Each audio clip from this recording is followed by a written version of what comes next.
कैसी हो रश्मि? कौन बोल रहा है? मैं कौन हूँ तुम्हें कभी पता नहीं चलेगा। ये नंबर भी फ्लैश नहीं हो रहा होगा। रश्मि चौधरी कभी ढूंढ नहीं पाओगी मुझे। तुमने मुझे धमकी देने के लिए फोन किया है? नहीं, धमकी नहीं, शुभचिंतक हूं तुम्हारा। बस एक फरिश्ता समझ लो। ये जो तुम अपने लैपटॉप पे तस्वीरें देख रही हो ना, तुम्हें कैसे पता कि मैं क्या कर रही हूँ? मुझे सब पता है।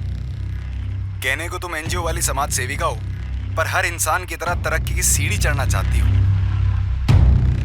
और तुम मुझे खरीदना चाहते हो। अब तुम वो सेठ की फैक्ट्री में वो क्या कहते हैं, स्टिंग ऑपरेशन कर लिया। तस्वीरें ले ली चोरी छुपकर। चलो कोई नहीं, तुम जीती, सेठ हारे। अब सेठ की हार कबूल करो और अपना अमाउंट बोल दो, लेकिन हाँ, थोड़ा सोच समझ कर। मुंह उतना ही खोलना जितने में दोनों का फायदा हो। थक गया है अपनी बीवी से। दरअसल थक गया है कहना बहुत कम होगा, बल्कि अब उसकी बीवी उसके लिए बर्दाश्त के हद से बाहर हो गई है। ये शादी अब उसके लिए सिर्फ टॉर्चर है। ये बात उसके दिमाग में बैठ गई है। ये औरत खुद से उसके जीवन से नहीं निकलने वाली। उसे उसको निकालना होगा, और उसका एक ही तरीका है, उसे अपनी बीवी का मर्डर करना होगा। अब यहां से पूरी कहानी परफेक्ट मर्डर के प्लानिंग के बारे में है। और हाँ, हम कोई सोशल मैसेज नहीं दे रहे, क्राइम नेवर पेज वगैरह। हम सिर्फ ये दिखा रहे हैं कि कैसे ये कैरेक्टर अपने शातिर दिमाग का इस्तेमाल करता है। आशीष, इस कैरेक्टर को निभाने और समझने के लिए मुझे एक्टिंग करने की जरूरत ही नहीं पड़ी। क्यों भाई? क्योंकि इस अजय के कैरेक्टर को खुद से जोड़ पा रहा हूँ मैं। ऐसा लग रहा है मानो इस अजय के कैरेक्टर के नस नस से वाकिफ हूँ मैं। बॉस, मुझसे बेहतर इस रोल को कोई कर ही नहीं सकता। थैंक्स। और सुन, चूंकि तू मेरा दोस्त है इसलिए खुल के बता रहा हूँ, अपना बिल्कुल ना के बराबर बजट है। कोई बात नहीं आशीष, बजट नहीं होगा तो भी मैं इस रोल को करूंगा, क्योंकि ये रोल तो लिखा गया ही मेरे लिए। थैंक्स। अच्छा सुन, फीमेल लीड के लिए तू गायत्री को मना लेगा? वाइफ के लिए?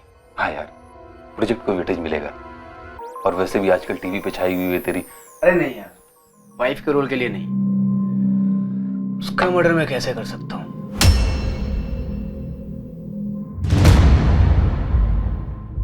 एक परफेक्ट जुर्म की पटकथा लिखी गई थी। एक परफेक्ट जुर्म को अंजाम दिया जाने वाला था। सारे किरदारों को एक जैकपॉट की ख्वाहिश थी, एक ऐसा जैकपॉट जो उन्हें अपनी मंजिलें दिलाता, और वो भी जल्दी। The number you have called is currently switched off. आपके द्वारा डायल किया हुआ नंबर अभी बंद है। रश्मि दीदी, कहाँ हो तुम? कौन से सीक्रेट ऑपरेशन में लगी हुई हो? फोन करो ना, बात करनी है। तुम मुंबई आ रही हो क्या?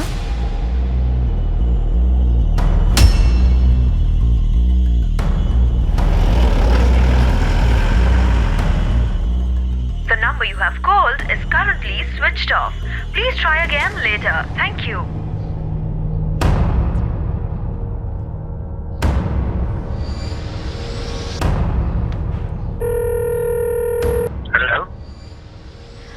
हेलो जीजू, मैं खुशबू बोल रही हूँ। सबसे पहली बात खुशबू, तुम मुझे जीजू बुलाना बंद करो।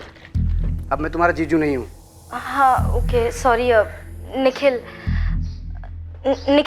आपको पता है दीदी कहाँ है? मुझे क्यों आइडिया होगा कि तुम्हारी रश्मि दीदी कहाँ है और वो कहाँ गई है, जान के भी मैं करूँगा क्या? तुम शायद भूल रही हो कि 3 साल हो गया तुम्हारी रश्मि दीदी को और मुझे अलग होके, तो उसके ठिकानों के बारे में मुझे कैसे पता होगा? वो क्या है ना जी निखिल, 4 दिन से दीदी का फोन नहीं लग रहा है। तो मैं क्या करूं? प्रताड़ित एक्स हस्बैंड हूं उसका सिक्योरिटी गार्ड नहीं हूं मैं, समझी?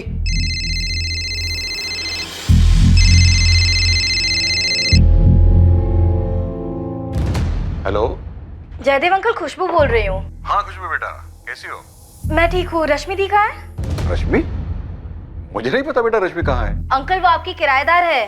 किराएदार थी बेटा, लेकिन वो कुछ दिन पहले ही मकान खाली करके चली गई। उसके साथ सेटलमेंट हो गई, फाइनल डील भी हो गई। मैंने जो उसे फाइनल ऑफर दिया था वो उसने मान लिया और मकान खाली करके चली गई। ऐसे कैसे? दीदी ने मुझे कुछ बताया भी नहीं और मकान खाली कर दिया। अब इसमें मैं क्या कर सकता हूँ बेटा? ये तुम्हारे और तुम्हारे रश्मि दीदी के बीच की बात है। रश्मि चौधरी उम्र 29, कहाँ चली गई थी, कहाँ थी इस वक्त, ये उसके इर्द गिर्द किसी को पता नहीं था। अपनी बहन का पता लगाने रश्मि की छोटी बहन खुशबू चौधरी मुंबई से लखनऊ पहुंची। 20 जुलाई का मेल है तुम्हारी दीदी का। मुझसे मकान मालिक जयदेव भल्ला के खिलाफ केस वापस लेने के लिए कहा। हाय आशुतोष, मेरी जयदेव भल्ला के साथ फाइनली सेटलमेंट हो गई है, तो तुम प्लीज तुरंत केस वापस लेने की अर्जी डाल दो। मैं तुम्हारी फीस आज ही तुम्हारे अकाउंट में ट्रांसफर कर रही हूँ। अगले हफ्ते की डेट मिली अर्जी डालने के लिए। आशुतोष जी, पर रश्मि दीदी कहाँ पर है? मुझे भी नहीं पता खुशबू, कब से उसका फोन ही बंद आ रहा है। मैंने तो उसके एनजीओ के बॉस विक्रम से भी बात की, उन्हें भी कोई आइडिया नहीं। उन्हें रश्मि ने एक मेल किया बस कि कुछ काम से कहीं जा रही है, कुछ समय के लिए कांटेक्ट में नहीं रहेगी। और दीदी ने मुझे एक मैसेज तक नहीं किया। मुझे तो समझ नहीं आ रहा है यहाँ हो क्या रहा है। दरअसल जयदेव जी के साथ जो सेटलमेंट हुई ना उसकी, वो रश्मि के बॉस विक्रम के थ्रू ही हुई थी।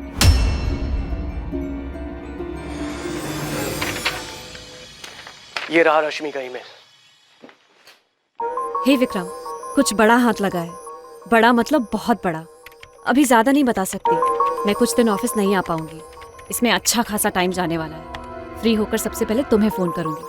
20 जुलाई को ये ईमेल मेरे पास आया। इसे मिलते मैंने रश्मि को फोन किया था, लेकिन उसका फोन बंद हो चुका था। तुम तो जानती हो अपनी बहन को, कैसे किसी काम के सिलसिले में जब भी कहीं जाती है हफ्तों गायब रहती है। लेकिन खुशबू, एक बात तो तय है कि 20 जुलाई को उसने जयदेव भल्ला का मकान खाली कर दिया था। अगर 20 तारीख को दीदी ने जयदेव अंकल का मकान खाली किया तो उसके बाद वो कहाँ रह रही थी? और 23 को मैंने उन्हें फोन किया, उनका फोन बंद आ रहा था। घर खाली करने के बाद वो डायरेक्टली ऑपरेशन पे तो नहीं गई होंगी। उनका सारा सामान कहाँ है? अब खुशबू, ये तो मैं भी नहीं बता सकता क्योंकि फोन बंद था उसका। दीदी का जयदेव अंकल के साथ अचानक सेटलमेंट कैसे हो गया? कुछ अजीब सा लग रहा है। निखिल को नहीं पता दीदी कहाँ है, आपको नहीं पता दीदी कहाँ है, ऐसे कैसे हो सकता है? तुम तो उसकी बहन हो। जब उसने तुम्हें तो कुछ नहीं बताया तो बाकी किसी को बताने का तो सवाल ही नहीं पैदा होता। रश्मि चौधरी का कुछ पता नहीं चल रहा था और उसकी छोटी बहन खुशबू चौधरी ये मानने को तैयार ही नहीं थी कि उसकी रश्मि दीदी बिना उसे बताए ऐसे कहीं जा सकती है। खुशबू को शक हुआ कि या तो उसकी बहन का अपहरण हुआ है या फिर उसे जबरन कहीं रोका गया है। रश्मि के इर्द गिर्द कुछ बातें थीं जिनकी वजह से उसके लापता होने पर खुशबू को कुछ खटकने लगा था। खुशबू, तुम्हारी बहन रश्मि ने 20 जुलाई को 2 ईमेल्स भेजे, एक अपने लॉयर आशुतोष को और दूसरा अपने बॉस विक्रम सहगल को। दोनों मेल अपनी आईडी से भेजे। तुम्हें लगता है दोनों फर्जी हैं? ईमेल्स फर्जी हो सकते हैं क्योंकि सर, मैं अपनी रश्मि दीदी को बहुत अच्छे से जानती हूँ। हम दोनों बहनें बहुत क्लोज हैं और इस तरह फोन बंद करके कहीं चले जाना, वो भी मुझे बिना बताए, ऐसा हो ही नहीं सकता। लेकिन मकान मालिक जयदेव भल्ला ने बताया कि तुम्हारी बहन सारा सामान लेके घर खाली करके कहीं चली गई। अगर मकान खाली किया तो कहाँ गई, और वो भी मुझे बिना बताए? ऐसा नहीं हो सकता, मैं मान ही नहीं सकती। रश्मि पिछले 2 सालों से मेरे मकान नंबर 12 में किराए पर रह रही थी। बगल में मेरे 3 और मकान हैं, वो भी किराए पे थे। तीनों ने पैसे लिए और खाली कर दिए, लेकिन रश्मि की मांग कुछ ज्यादा ही थी, वो खाली कर ही नहीं रही थी। मैं तुम्हारा यहाँ 1 घंटे से इंतजार कर रहा हूँ रश्मि। मैंने बोला था ना जयदीप जी आपसे कि शायद मैं लेट हो जाऊंगी, आप ही जल्दी आ गए। पानी? नहीं, 20 लाख, सिर्फ और सिर्फ 20 लाख। मैं तुम्हें इतना ही दे सकता हूँ, इससे 1 पैसा भी ज्यादा नहीं। जयदेव जी, आपके चारों मकानों पर बिल्डर कम से कम 6 फ्लोर की 2 बिल्डिंग्स बनाएगा और उसने आपको पूरे 60 करोड़ ऑफर किए। गलत बोल रही हूँ? गलत कर रही हो तुम रश्मि, जो खाली नहीं कर रही हो। बाकी तीनों कैसे मान गए 20 में? और मुझे जितने भी पैसे मिले उससे तुम्हें क्या? जमीन मेरी है, तुम सिर्फ किराएदार हो। ये जो आप मेरी जमीनें बोल रहे हैं ना, सीना चौड़ा करके जयदेव जी, मैं उसकी बाल की खाल करके निकाल सकती हूँ कि जमीनें हासिल करने में आपने कितनी मुट्ठियां गर्म की। सोशल वर्कर समझ के मैंने तुम्हें मकान किराए पे दिया था, पक्का कॉन्ट्रैक्ट तक नहीं बनाया, और अब तुम मुझे धोखा दे रही हो। कैसा धोखा? सोशल वर्कर है तो क्या हवा में सोएंगे? 1 करोड़ तो मांग रही हो। हाँ कहिए, अभी साइन करते। फिर वही 1 करोड़? तुम गलत कर रही हो रश्मि। जयदेव जी, आपके बाकी सारे मकानों का डील सस्ते में हो गया, आपको ज्यादा पैसे नहीं देने पड़े। मैं तो बस थोड़ा सा ज्यादा मांग रही हूँ, आपके 60 करोड़ में से 1 करोड़। 59 तो फिर भी आपके पास है ना। फिर भी आप ये कह रहे हैं कि मैं आपके साथ धोखा कर रही हूँ। पूरे 1 साल तक रश्मि ने कोर्ट के चक्कर कटवाए मुझे। मैंने कई बार उसके वकील आशुतोष और उसके एनजीओ के बॉस विक्रम से कहा कि सेटलमेंट करवा दे। आखिरकार विक्रम जी ने कुछ 45 लाख में सेटलमेंट करवा दी। तब जाकर उसने सिविल केस वापस लिया, पैसे लिए और मकान खाली कर दिया। 45 लाख? आपने दीदी को 45 लाख दिए और दीदी ने मुझे ये बताया तक नहीं और यूं ही कहीं चली गई। ऐसा कैसे हो सकता है? तुम और तुम्हारी दीदी एक दूसरे को क्या बताती है क्या नहीं बताती है, लेकिन मैं सच कह रहा हूं सर, मेरा सारा पेपर वर्क तैयार है। चाबी हैंड ओवर की रश्मि ने? इतनी तमीज कहाँ रश्मि में सर। मैं 20 तारीख को पूछने गया था उसे कि चाबी कब दे रही है।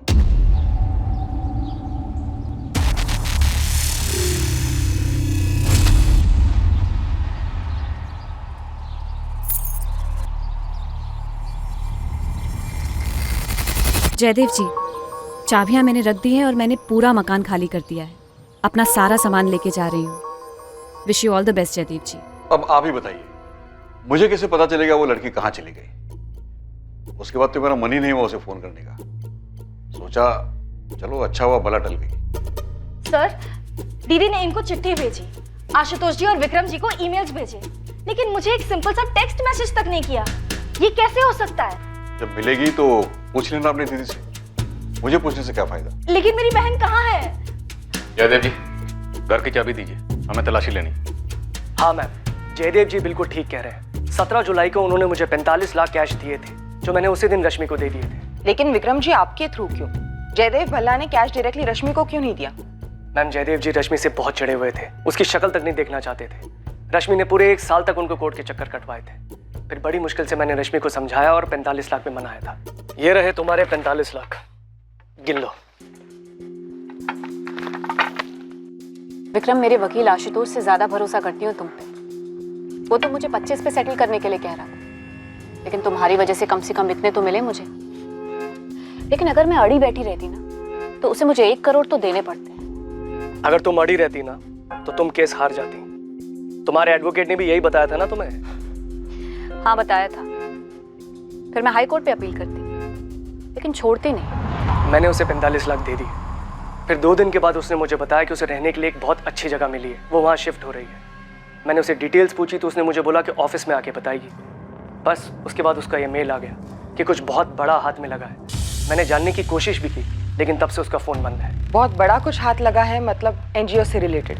हो सकता है मैम। मैं आपको एक और चीज़ बताना चाहता हूँ। हमारा एनजीओ समाज से जुड़े काम तो करता ही है, साथ में हम लोग बचाव यानी रेस्क्यू ऑपरेशंस भी करते हैं। मतलब ट्रैफिकिंग? जी, ट्रैफिकिंग, बाल मजदूरी। मैम, पिछले साल हमें ये 2 अवार्ड्स भी मिले हैं। लेकिन अपने बहन को बिना बताए ऐसे रश्मि जा कहाँ सकती है? मैम, सच कहूँ तो मुझे भी बात काफ़ी अजीब लग रही है। मैं इन दोनों बहनों को बहुत अच्छे से जानता हूँ। इनके पेरेंट्स तो बचपन में ही गुजर गए थे। रश्मि ने बड़ी मुश्किल से अपनी पढ़ाई पूरी करी थी और उसके बाद खुशबू को भी पढ़ाया था।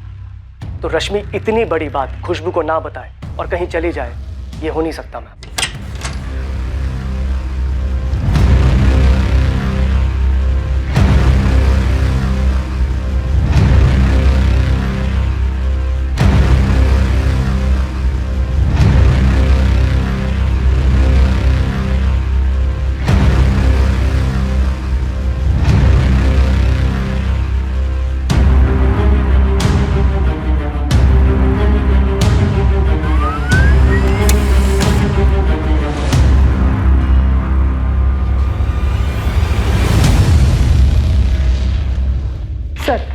रश्मि के फोन की लास्ट लोकेशन उसी के एरिया गिरिधर नगर की थी, जहाँ 20 जुलाई 2017 को उसका फोन स्विच ऑफ हुआ था।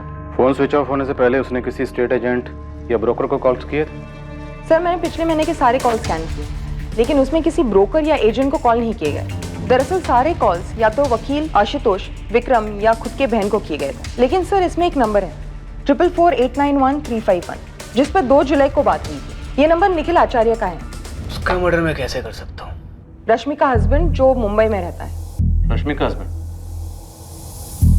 लेकिन खुशबू ने तो हस्बैंड के बारे में कुछ बताया ही नहीं। सर, 3 साल पहले अलग हुए थे और रश्मि ने इसे भी कोर्ट तक घसीटा था। घरेलू हिंसा का केस किया था इसके खिलाफ। दैट्स राइट मैम, रश्मि का केस मैं ही हैंडल कर रहा हूँ। मैंने उसे समझाने की कितनी कोशिश की कि केस विड्रॉ करो, आगे बढ़ो, जितना मिल रहा है उसमें मान जाओ, लेकिन नहीं। अब केस लंबा खिंचा और पता चला कि बिल्डर ही पीछे हट गया, तो 20 भी नहीं मिलेगा। मैं तो 25 दिलवाने की कोशिश कर रहा था, लेकिन रश्मि का बॉस विक्रम, उसने अच्छी डील करा दी और केस वापस हो गया। और ये डोमेस्टिक वायलेंस वाला केस उसके हस्बैंड के खिलाफ 3 साल से चल रहा है। अब शांति और समझदारी से अलग नहीं हुए रश्मि और निखिल। मैंने कहा भूल जाओ, लेकिन लोग भुला ही नहीं पाते। रश्मि भूलने को तैयार ही नहीं है। वो कहती है कि अगर मैंने केस वापस ले लिया तो उन तमाम औरतों का क्या होगा जो केस लड़ ही नहीं पाती हैं। इसीलिए वो अपने पति निखिल के खिलाफ डोमेस्टिक वायलेंस का केस वापस नहीं ले रही है। एक केस खत्म हुआ और साथ में मिला कैश, और दूसरा केस अभी भी लड़ रही है अपने सेपरेटेड हस्बैंड के खिलाफ। सर कितनी अजीब बात है, ये रश्मि अचानक से गायब हो जाती है किसी को बिना बताए, वो भी 45 लाख मिलने के बाद। सुप्रिया, हो सकता है खुद से गायब ना हुई, किसी ने शातिर प्लानिंग के तहत गायब कराया।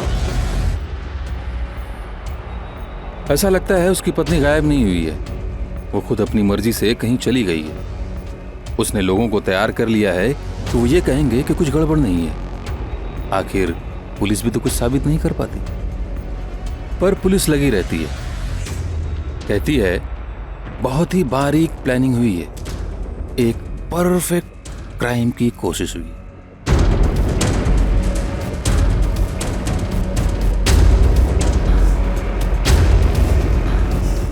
सर खुशबू ने ये मिसिंग वाले इश्तिहार दिया है अखबार में। उसने सुबह कॉल किया था और उसका कहना है कि उसे डाउट है कि रश्मि के साथ कहीं कुछ गलत हुआ है। लेकिन इस डाउट को टटोलने के लिए हमारे पास कोई सुराग भी नहीं। कुछ तो हुआ है। एक सोशल वर्कर का इस तरह अचानक गायब हो जाना या अंडरग्राउंड होना, क्या वजह हो सकती है?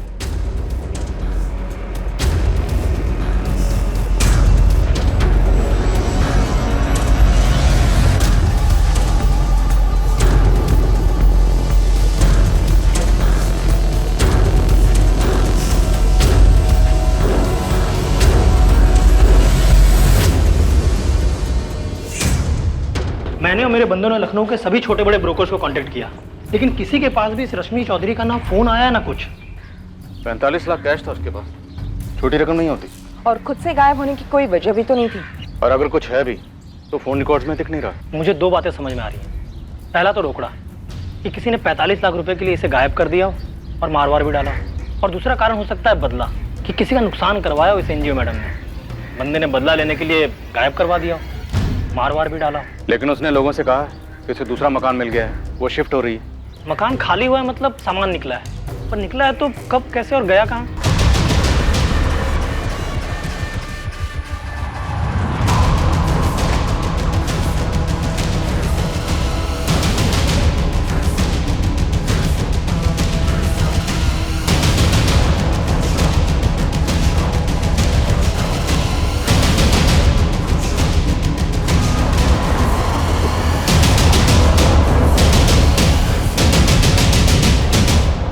रश्मि का पति निखिल आचार्य जो मुंबई में रहता है। घरेलू हिंसा का केस ठोक रखा है उसको, क्या उसने कुछ किया?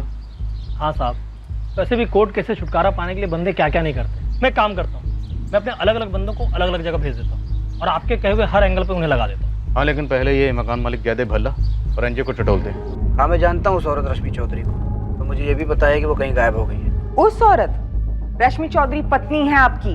थी, हम अलग हो चुके हैं। डिवोर्स नहीं हुआ है अब तक आपका। ऊपर से उसने केस किया है आपके खिलाफ, और हमें ऐसे लगता है उसके साथ कहीं कुछ हुआ है। कुछ हुआ मतलब? मर्डर? मैंने कहा कुछ हुआ है, मर्डर तो आप कह रहे हैं। ऐसा क्यों कह रहे हैं मिस्टर निखिल आचार्य? मैं इसलिए कह रहा हूँ क्योंकि आपने बात ही इसी तरह से की। एक काम करिए, जल्द से जल्द लखनऊ आ जाइए। बात आपको करनी है, या तो फोन कीजिए या तो मुंबई आइए। आप खुद चुपचाप चले आएंगे या मुंबई पुलिस से उठवाए आपको?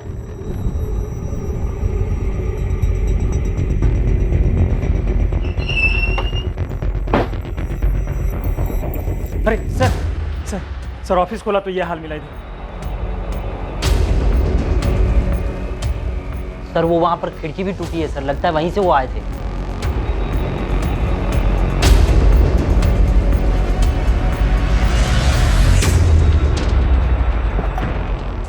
सीसीटीवी वायर काट दी गई है सर। टीवीआर का सारा फुटेज है सर। मैं तो बोलता हूँ जल्दी से पुलिस को फोन करते हैं। मुझे लगता है ये जो कुछ भी हुआ है ना, रश्मि से जुड़ा हुआ है। रश्मि से? जी जयदेव जी, बोलिए। मैंने पूरी ईमानदारी से आपको 45 लाख रुपए दिए थे रश्मि को देने के लिए। इसके बावजूद भी सारी दुनिया मुझे फोन करके पूछ रही है उसके बारे में। बिल्डर भी पूछ रहा है कि आखिर माजरा क्या है। देखिए विक्रम जी, अभी मुझे परेशान मत करिए।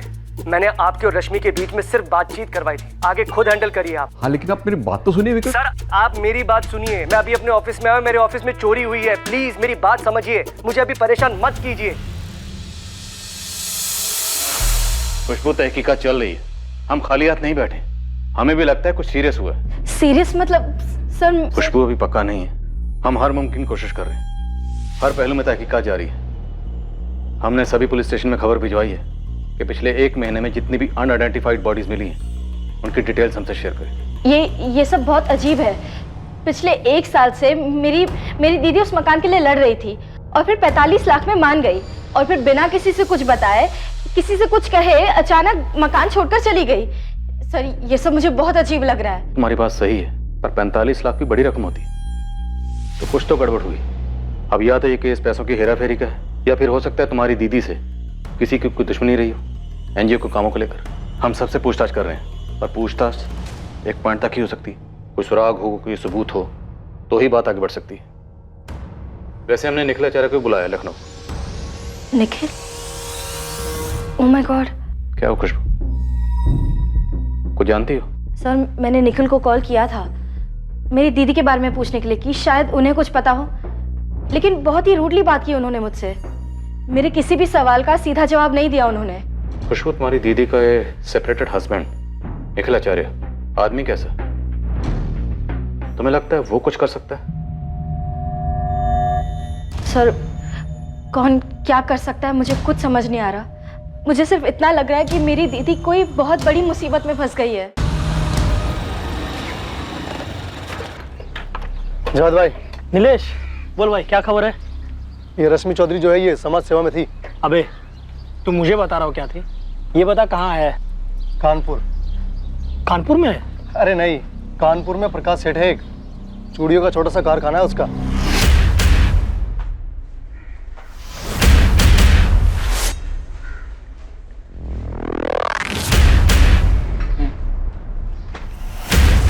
छह महीने पहले तक उसके कारखाने में बच्चे काम करते थे, काफी सारे थे।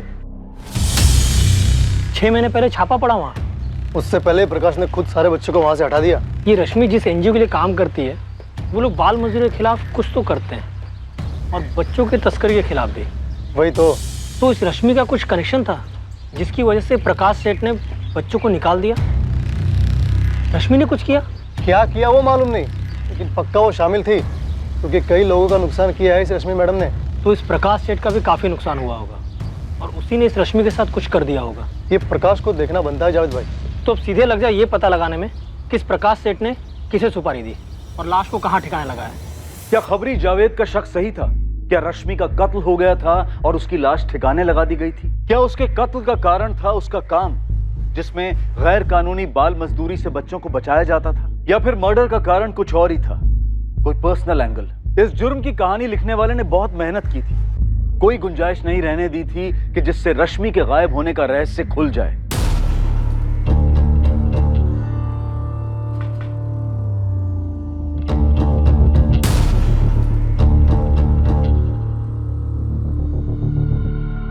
क्या आप लोगों के पास ऐसे कोई इंफॉर्मेशन थी जिसकी वजह से ये चोरी हुई हो? मैम हमारे तो काफ़ी सारे प्रोजेक्ट चलते रहते हैं, लेकिन कुछ प्रोजेक्ट्स ऐसे होते हैं जो गैर कानूनी एक्टिविटीज़ का खुलासा करते हैं, जैसे बच्चों की तस्करी, चाइल्ड लेबर। अभी इस वक्त ऐसे कौन से प्रोजेक्ट पर काम चल रहा है? मैम सच कहूँ तो अभी तो कोई भी ऐसा प्रोजेक्ट नहीं है। दरअसल मैम जैसे ही मैंने ऑफिस की हालत देखी, सबसे पहले रश्मि के उस मेल का ख्याल आया। हाय विक्रम, कुछ बड़ा हाथ लगा है। बड़ा मतलब बहुत बड़ा, अभी ज़्यादा नहीं बता सकते, इसमें बहुत ज़्यादा समय लगने वाला है, इसीलिए कुछ दिन ऑफिस नहीं आ पाऊँगी, लेकिन फ्री होकर सबसे पहले तुम्हें ही फ़ोन करूँगी। थैंक्स रश्मि। तो आपको ऐसे लगता है कि ये चोरी रश्मि के किसी ऑपरेशन से जुड़ी हो सकती है? जी। लेकिन आपने अभी कहा कि आपको ऐसे ऑपरेशन के बारे में कोई भी इंफॉर्मेशन नहीं है। हाँ नहीं पता मैडम, दरअसल रश्मि के काम करने का स्टाइल ही कुछ ऐसा है, हमें ऑपरेशन के ख़त्म होने के बाद ही पता चलता है। मैम रश्मि इस समय मिसिंग है और वो बहुत रिस्क लेती है। हो सकता है चोरी करने वाले को लगा हो कि उससे रिलेटेड कोई इन्फॉर्मेशन या सबूत रश्मि ने यहाँ छोड़े हो। ये चोरी करवाने वाला प्रकाश सेठ हो सकता है, कानपुर का प्रकाश सेठ। प्रकाश सेठ? हाँ मैम, 6-7 महीने पुराना केस है, चूड़ियों की फैक्ट्री है उसकी, रश्मि ने मुझे फोटोज भी दिखाई। और हर यूनिट में भर भर के बच्चे हैं, पूरे इंडिया से पक्का बहुत सारे बच्चे अगवा किए गए होंगे। Good job. एक काम करते हैं, पुलिस को बताते हैं और रेड करवाते हैं। नहीं विक्रम अभी नहीं, मैं और भी यूनिट्स की जानकारी और ऐसे सबूत इकट्ठा कर रही हूँ, फिर एक साथ सब पे छापा डलवाते हैं। अभी कुछ किया तो बाकी यूनिट्स में बच्चों को कहीं छुपा देंगे। और रश्मि तुम गरम प्रूफ लेकर आई हो अभी। अगर बाद में लेट हो गया, बात लीक हो गई तो? मैं और भी चीजें पता लगा रही हूँ। मुझे सबके सबको अंदर करवाना है। अरे जानवरों जैसा काम करवाते हैं बच्चों से। देखो तुम फिक्र मत करो, देर नहीं होगी और कुछ लीक भी नहीं होगा। पर यह बात लीक हो गई कि रश्मि ने उन पे स्टिंग किया है और रेड पड़ने से पहले रातों रात वहां से सारे बच्चों को हटा दिया गया। इससे तो काफी नुकसान हुआ होगा प्रकाश सेठ का, और इसीलिए शायद उसने रश्मि को मरवा डाला हो। मरवा डाला? मैंने कितनी बार रश्मि से कहा था कि तुम जो भी करती हो पुलिस वालों को और मुझे बताया करो, कहाँ जा रही हो, क्या कर रही हो। पहले कभी रश्मि इतने लंबे अरसे के लिए गायब हुई है? नहीं मैम, कभी भी नहीं। और आज 14 दिन हो गए। और इस ऑफिस में रात में हुई चोरी के बाद मेरा डर और बढ़ गया है मैम। निखिल आचार्य को मिले हो कभी? रश्मि का सेपरेटेड हस्बैंड। विक्रम सर, हमने तो उसके बारे में सोचा ही नहीं। क्या नहीं सोचा? हस्बैंड वाइफ में बहुत टेंशन थी। सॉरी, मैं आपको बताना ही भूल गया। वो क्या बताना था तुम्हें? रश्मि उसे डिवोर्स नहीं दे रही है। 3 साल पहले अलग हुए थे ना वो? जी, लेकिन रश्मि ये चाहती है कि निखिल मान ले कि उसने रश्मि को टॉर्चर किया है, तभी वो उसको डिवोर्स देगी। टॉर्चर? टॉर्चर? थक गया है अपनी बीवी से। दरअसल थक गया है कहना बहुत कम होगा, बल्कि उसकी बीवी अब उसके लिए बर्दाश्त के हद से बाहर हो गई है। ये शादी अब उसके लिए सिर्फ टॉर्चर है। मैं उसके लिए टॉर्चर हूँ? घरेलू हिंसा का केस किया तुम पर? 3 साल से चल रहा है, फैसला नहीं आया अभी। और 3 साल में टॉर्चर तो मेरा होता आया है, और उसके पहले का तो खैर। Phone records. 2 जुलाई को तूने रश्मि को फोन किया था। तो इस फोन कॉल की वजह से आपको लगता है कि मुझे पता है रश्मि कहाँ है? एक खुशबू ने तो कुछ नहीं कहा आपको? रश्मि गायब है, क्या जानते हो उसके बारे में? कुछ नहीं, लेकिन इतना जानता हूँ कि जो औरत अपने पति पर घरेलू हिंसा का झूठा केस डालती है, उसे डिवोर्स देने से इनकार करती है, वो औरत दुनिया में सिर्फ अपने एक्स हस्बैंड को बताएगी कि वो कहाँ है और क्यों गायब हुई। कमाल है। एक चीज होती है इंस्पेक्टर, लॉजिक। एक हकीकत होती है बदला। तुम मुझसे पीछा छुड़ाना चाहते थे, वो डिवोर्स दे नहीं रही थी। ये था लॉजिक। अच्छी पट्टी पढ़ाई उसके वकील ने आप लोगों को। एक्टिंग का भूत था निखिल पर, फिल्मी दुनिया के सपने थे। वो चाहता था कि रश्मि यहाँ का अच्छा खासा करियर छोड़ छाड़ कर उसके साथ मुंबई शिफ्ट हो जाए और वहां जाकर फुल टाइम जॉब करे, ताकि खुद निखिल फिल्म इंडस्ट्री में स्ट्रगल कर सके। सर, यहाँ भी निखिल की कोई स्टडी इनकम नहीं थी। अलग होने का यही कारण? रश्मि को बड़ा अफसोस है कि उसने ऐसे आदमी से शादी की जिसने उसे हर तरह से निचोड़ के रख दिया, फाइनेंशियली, इमोशनली, सब तरह से। और डिवोर्स नहीं दे रही है? जिद्दी है। वो निखिल को उसके किए की सजा दिलवाना चाहती है। ये निखिल किसने बदला लिया होगा? कुछ करवाया होगा रश्मि के? सर, निखिल तो हताश हो चुका है इस केस को लेकर। रश्मि कहती है कि वो तो पागलों की तरह पीछे पड़ा है इस केस को वापस करवाने के लिए। हम दोनों की लाइफ रुकी हुई है रश्मि। मुझे काम से टाइम निकाल कर लखनऊ कोर्ट आना पड़ता है। मुंबई से फ्लाइट का कॉस्ट तुमको पता है, ऊपर से वक्त की कीमत। और जो कीमत मैंने भरी तुमसे शादी करके, उसे कोई कोर्ट भी भर कर नहीं दे सकता। जो तुमने खुद को पेश किया मेरे सामने, और शादी के बाद जो तुम निकले, उस एक्टिंग के लिए कोई अवार्ड तो मिलना चाहिए तुम्हें। ऐसी हाथ उठाने के लिए केस चल रहा है तुम पर कोर्ट में। अब अगर मुझे छुआ भी ना तो केस और बिगड़ेगा और फिर मुंबई लौट के यहाँ आना पड़ेगा। और मैं तो पीछे नहीं हटूंगी। तुमने जो परेशानियां दी है ना मुझे मेरी लाइफ में, उसके बदले में सूद समेत भरपाई करवाने का प्लान है मेरा। तुम्हारे इंतजार की बर्दाश्त खत्म हो गई जब तुम यहाँ पर कोर्ट हियरिंग के लिए आए, रश्मि के पास गए और उसे गायब करवा दिया। लॉजिक ही लॉजिक। एक तरफा मन गढ़ंत कहानी कभी लॉजिक नहीं होती इंस्पेक्टर। आप रश्मि से मिले तक नहीं, उसका असली चेहरा तो क्या आपको नकली चेहरा भी नहीं पता? तुम्हें तो पता है, तुम बता दो क्या उसका असली चेहरा? असली सोशल वर्कर दूसरों का भला करते हैं, पर रश्मि सोशल वर्क के जरिए सिर्फ अपना भला देखती है। जैसे ही कोई पावरफुल आदमी मिलता, उसके कंधे पर सीढ़ी लगाकर चढ़ने लगती है। सीढ़ी तो तुमने लगाई थी शादी के बाद उसके कंधे पर। अच्छा, आप चश्मदीद गवाह हैं। नहीं, आप मुझे बताइए, आप रोज देखने आते थे। लव मैरिज थी हमारी, मेरी तरफ से प्यार भी था, और उसका मकसद सिर्फ कामयाबी, जो तुम्हें मिली नहीं थी। शुक्र है कि उसके रहते नहीं मिली, और जब मिली तो उसको लगा कि इसका भी शिकार किया जा सकता है। आदत है उसकी। कैसा शिकार? क्या आदत है? बोलो। पैसा। आप लोगों को दिखा नहीं किस तरह से उसने पैसों के लिए मकान मालिक को रगड़ा? वो मुझसे भी पैसा ही चाहती है। पैसा सबकी लाइफ में जरूरी होता है, जैकपॉट सबको चाहिए होता है, पर रश्मि उसके लाइफ में सबसे ज़्यादा ज़रूरी सिर्फ और सिर्फ पैसा ही है। वो हर बंदे में अपना जैकपॉट ढूंढती है। सोशल वर्कर के नकाब के पीछे आप लोग देख ही नहीं पाए। तो अब तक आपने जितनी भी कहानी रश्मि के बारे में सुनी है, माफ़ करना इंस्पेक्टर, वो पूरी तरह से गलत है। वो औरत पैसे के परे कभी कुछ सोच ही नहीं सकती। हमारी शादी सिर्फ 1 साल की थी रश्मि, इसलिए डोमेस्टिक वायलेंस का तुम्हारा झूठा केस पुलिस को सच्चा लगा और कोर्ट में भी तुम्हारा पल्ला भारी पड़ा।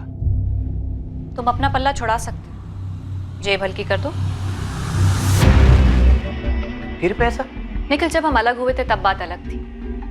तब मैं 1 लाख में सेटल करने के लिए रेडी थी, पर तुमने कहा नहीं। फिर 3 साल बाद मैंने 2 का ऑफर किया, फिर नहीं।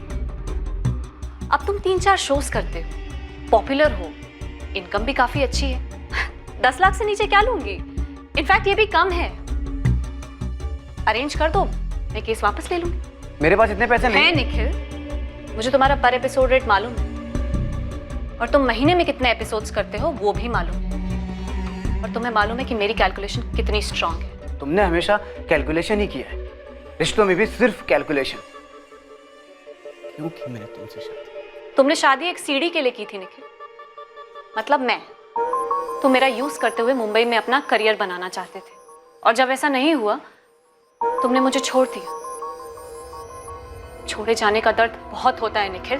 मैं उसे 10 लाख दे सकता था सर, लेकिन मैंने उसे कभी टॉर्चर किया ही नहीं, ना ही कभी हाथ उठाया, तो किस बात के पैसे देता? मैंने अपनी लाइफ में बहुत स्ट्रगल किया है सर। न जाने कितने ऑडिशन में रिजेक्ट हुआ, भूखे पेट सोया, तब जाके इस मुकाम तक पहुंचा हूं।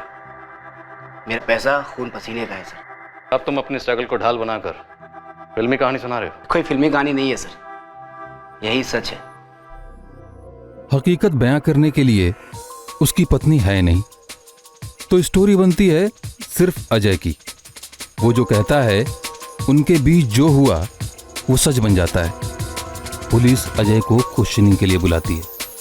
वो जानता है कि पुलिस जाहिर तौर पे उस पर शक करेगी, लेकिन अजय पूरी तरह तैयार है।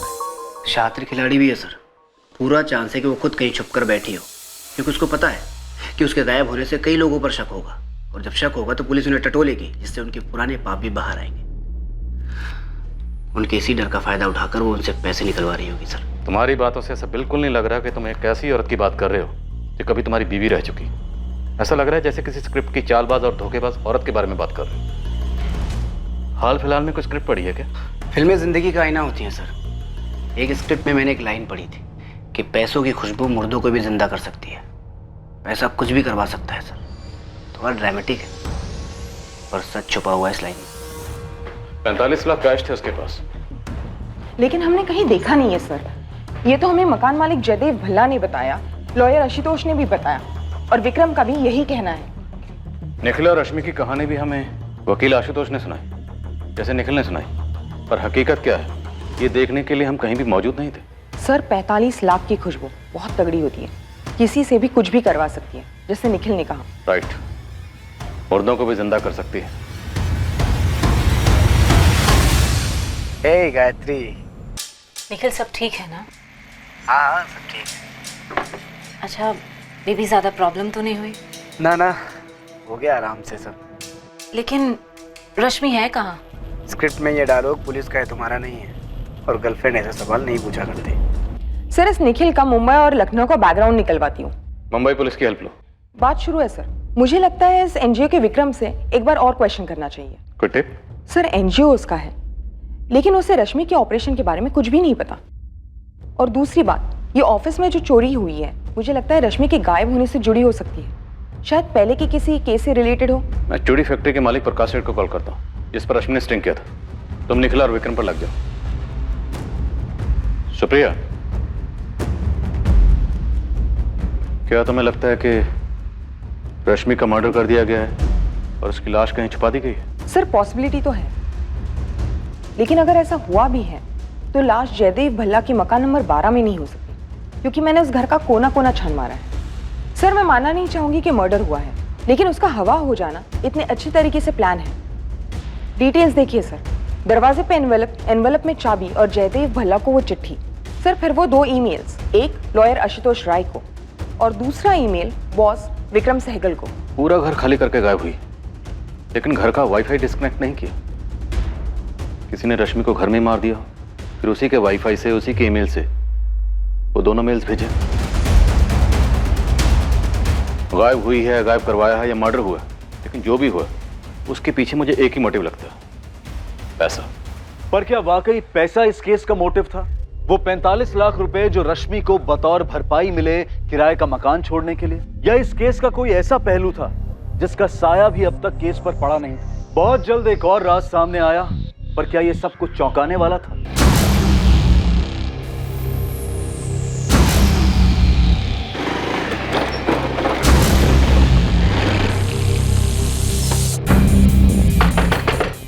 अबे दरवाजा तोड़े।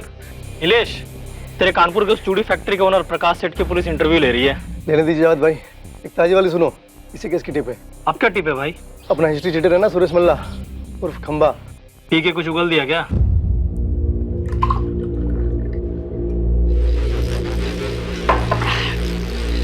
देख, मेरे को बताने में कोई शर्म नहीं, कोई झिझक नहीं, पर मैं तुझे बताऊंगा भी ना, तू कुछ कर नहीं सकता। अबे साले बताना, मेरे को पैसे मिलेंगे टिप के। Pen drive. क्या पेन ड्राइव? कंप्यूटर में जो अबे इत्तू सा लगाते हैं वो। तो तू वो इत्तू सा एक चीज चुराने के लिए वहां गया तू? अबे एक नहीं, सारे उड़ा दिए।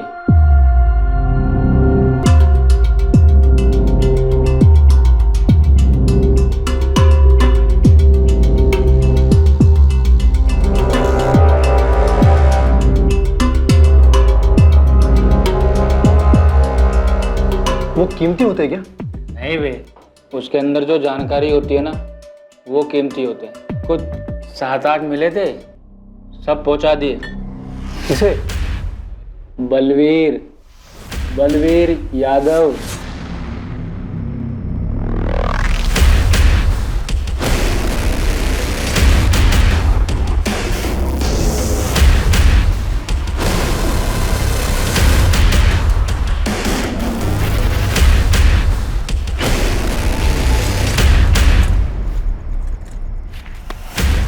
जो भी थे सब उठा लाए बलवीर भाई। चल निकल यहाँ से। ये बलवीर तो नगर सेवक लक्ष्मण व्यास का खास है ना?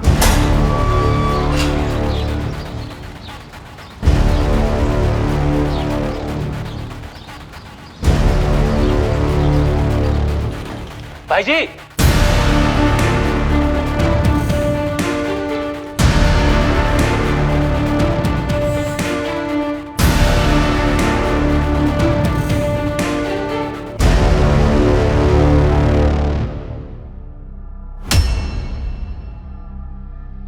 छह महीने पहले की बात, अब जाने दीजिए ना सर। मेरी फैक्ट्री में अब एक भी बच्चा नहीं है। रश्मि के स्टिंग ऑपरेशन की खबर अगर लीक होकर तुम तक ना पहुंचती तो रेड होने से पहले तुम बच्चों को फैक्ट्री से बाहर ना निकाल पाते और इस वक्त तुम जेल के अंदर होते। सुपारी किसे दी, लाश कहां फेंकोई? रुके रुके सब, आप तो कुछ भी बोले चले रहे हैं।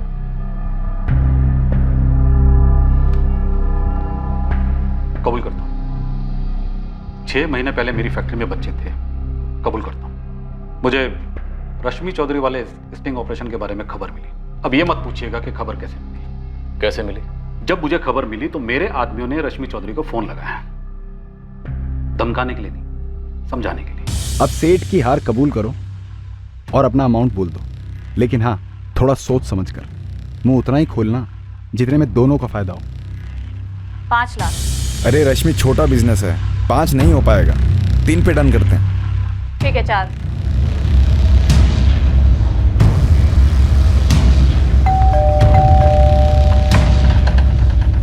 गिन लो, 4 हैं। वहीं रुको, मैं गिन के आती हूँ। कोई धमकी नहीं, कोई मर्डर नहीं, बस 4 लाख में काम हो गया। तुम कह रहे हो कि रश्मि ने तुम पर स्टिंग किया और फिर तुमसे 4 लाख लेकर तुम्हें रेड की टिप दी और रेड होने से पहले तुमने बच्चों को फैक्ट्री से हटा दिया। हाँ, और मैंने अपने कान पकड़ लिए कि आगे से बच्चों को कभी काम पे नहीं रखूंगा, क्योंकि 4 लाख की रकम मेरे लिए बहुत बड़ी होती है। तो 4 लाख वापस लेने के लिए और अपने नुकसान की वजह से तुमने रश्मि चौधरी को मरवा दिया। धंधा करता हूँ सर, रोजाना हर किस्म के लोगों से मुलाकात होती रहती जो हद से ज्यादा गुस्सा दिलाते हैं। अब सबको मरवाता फिर साहब, मैं छोटा मोटा सीधा साधा धंधा करता हूँ। ये धमकी देना, ये मरवाना मेरे बस की बात नहीं है। बकवास है सर ये। रश्मि ने खुद अपने स्टिंग का लीक करवाया और उसके पैसे लिए। सर आपको गलत इन्फॉर्मेशन मिली है। विक्रम सर, ये लोग दीदी को ढूंढ नहीं पा रहे, इसलिए सारी अनाप शनाप बातें सामने लाकर दीदी को गलत ठहराकर उनका नाम खराब करना चाहते हैं। हम अपनी ओर से कुछ नहीं कह रहे, तहकीकात में जो सामने आ रहा है हम वही कह रहे हैं। और सिर्फ प्रकाश सेठ नहीं, तुम्हारी दीदी के सेपरेटेड हस्बैंड निखिल ने खुद हमें बताया कि तुम्हारी दीदी केस वापस लेकर डिवोर्स देने के लिए 10 लाख रुपए मांग रही थी। और आपने मान लिया? सर आप एक बार मुंबई जाइए, आपको पता चलेगा कि ये जो निखिल आचार्य है ये एक्ट्रेस गायत्री का बॉयफ्रेंड है, और जब तक मेरी दीदी उसे डिवोर्स नहीं दे देती वो गायत्री से शादी नहीं कर पाएगा। ये बात बताई उसने आपको? सर आप एक बार मुंबई जाइए, आपको पता चलेगा कि ये जो निखिल आचार्य है ये एक्ट्रेस गायत्री का बॉयफ्रेंड है, और जब तक मेरी दीदी उसे डिवोर्स नहीं दे देती वो गायत्री से शादी नहीं कर पाएगा। ये बात बताई उसने आपको? नहीं ना? सर दीदी के गायब होने से सबसे ज्यादा फायदा निखिल को हो रहा है, वो शादी कर पाएगा। अब बोलिए, निखिल एक्टर बहुत अच्छा है, लेकिन मुझे उम्मीद नहीं थी कि आप लोग भी सीरियल के ऑडियंस के जैसे उसकी एक्टिंग को सच्चाई समझ लेंगे।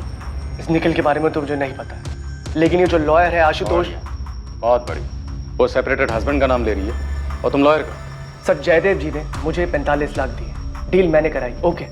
फिर मेरे पहुंचने से पहले आशुतोष रश्मि को 25 लाख के लिए क्यों मनवा रहा था? तुम अच्छी डील कर लेते होगे शायद, लेकिन इससे आशुतोष मुजरिम नहीं बन जाता। पर सर जिस तरह से रश्मि गायब हुई है, फिर मेरे पास और लॉयर के पास ईमेल्स आते हैं, जयदेव जी के पास लेटर आते हैं, तीनों ऐसे डॉक्यूमेंट्स हैं जो कोर्ट में सबूत माने जाएंगे कि रश्मि ने भेजे। 3 लीगल डॉक्यूमेंट्स, कोर्ट में माने जाने वाले सबूत, सब यही प्रूफ करने के लिए कि रश्मि खुद कहीं गई है। और यही थ्योरी निखिल भी सामने रख रहा है, तो ये लॉयर और पति क्या ये मिले हुए नहीं हो सकते? Excuse me sir. सर एक मिनट। सर विक्रम के एंट्री ऑफिस में जो चोरी हुई थी वो पेनड्राइव्स के लिए हुई थी। कौन से केस के पेनड्राइव? प्रकाश सेठ का या कोई और? सर केस के बारे में तो पता नहीं, लेकिन जावेद खबरी ने बताया कि पेनड्राइव्स की चोरी एक्स नगर सेवक लक्ष्मण व्यास के किसी खास आदमी बलवीर ने करवाई। रश्मि ने एक्स नगर सेवक लक्ष्मण व्यास पर भी स्ट्रिंग किया था। इन पेनड्राइव्स में उसकी तस्वीरें और वीडियोस हो सकते हैं। तुम्हारी थ्योरी में दम तो है। निखिल और इस एडवोकेट आशुतोष की मिली भगत। शायद आशुतोष को रश्मि से पैसे चाहिए थे और इस निखिल को छुटकारा। सर दूसरी खबर मुंबई से। निखिल पटेल? सर मुंबई पुलिस की खबरी का कांटेक्ट है जीवन के सफर में, मतलब। हाँ वो उसके शूटिंग के सेट पर। भाई इसमें मेरा नाम नहीं आएगा, मेरी नौकरी चली जाएगी यार। अरे नहीं आएगा यार, तू बोलना। चक्कर है निखिल और उस हीरोइन गायत्री का। और ये रश्मि को गायब करने में कोई हाथ है क्या? इतना तो नहीं मालूम, लेकिन भाई वो अपने डायरेक्टर है ना आशीष भाई, वो एक वेब सीरीज बना रहे हैं, परफेक्ट मर्डर अ मिस्ट्री नाम। फुल फाड़ स्टोरी है। स्टोरी बाद में सुना, पहले काम की बात बोल। काम की बात बोल रहा हूँ भाई। वो वेब सीरीज के स्टोरी में हीरो अपनी पत्नी का मर्डर कर देता है। निखिल ने जब स्टोरी पहली बार सुनी थी ना, तो उसने बोला कि ये मैरिज लाइफ की स्टोरी है, इसको मुझसे बेहतर कोई नहीं कर सकता। इस केस के घोड़े कहाँ कहाँ दौड़ रहे हैं? रश्मि ने लक्ष्मण व्यास पर क्या स्ट्रिंग किया होगा, और ये निखिल किसी स्क्रिप्ट की कहानी असली जिंदगी में जी रहा है। सारे आइडियाज उसको वहीं से आ रहे हैं क्या? क्या यार निखिल, तूने बोला तो तू करेगा, स्टोरी तेरे लिए लिखी गई है। आई एम सॉरी आशीष, ये स्टोरी मेरी लाइफ के बहुत करीब लग रही है, मुझसे नहीं हो पाएगा यार। ठीक है, तुझसे जबरदस्ती एक्टिंग तो नहीं करवा सकता ना। चल निकलता हूँ, बाय।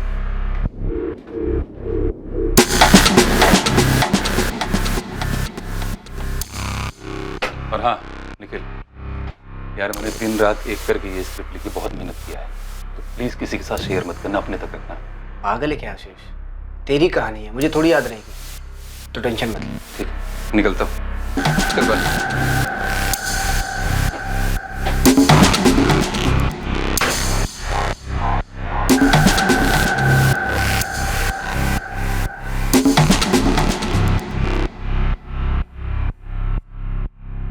क्या एक फिल्म की कहानी की तरह परफेक्ट क्राइम को अंजाम देने के बाद परफेक्ट तरीके से सुराग मिटाए गए थे? केस में अब कई संदिग्ध थे और कई मोटिव्स भी। एक तरफ निखिल था जो गायत्री से शादी करने के लिए रश्मि से पीछा छुड़ाना चाहता था, दूसरी तरफ थी एक अजीब सी चोरी जिसमें 8 पेन ड्राइव चुराए गए थे, जिनमें शायद रश्मि द्वारा किए गए किसी स्टिंग ऑपरेशन की फुटेज थी, और शायद रश्मि उससे पैसा कमाने के चक्कर में थी। रश्मि का पैसों का लालच इस केस में एक से ज्यादा बार उठकर आया था। क्या पैसों की खुशबू रश्मि से कुछ भी करवा रही थी?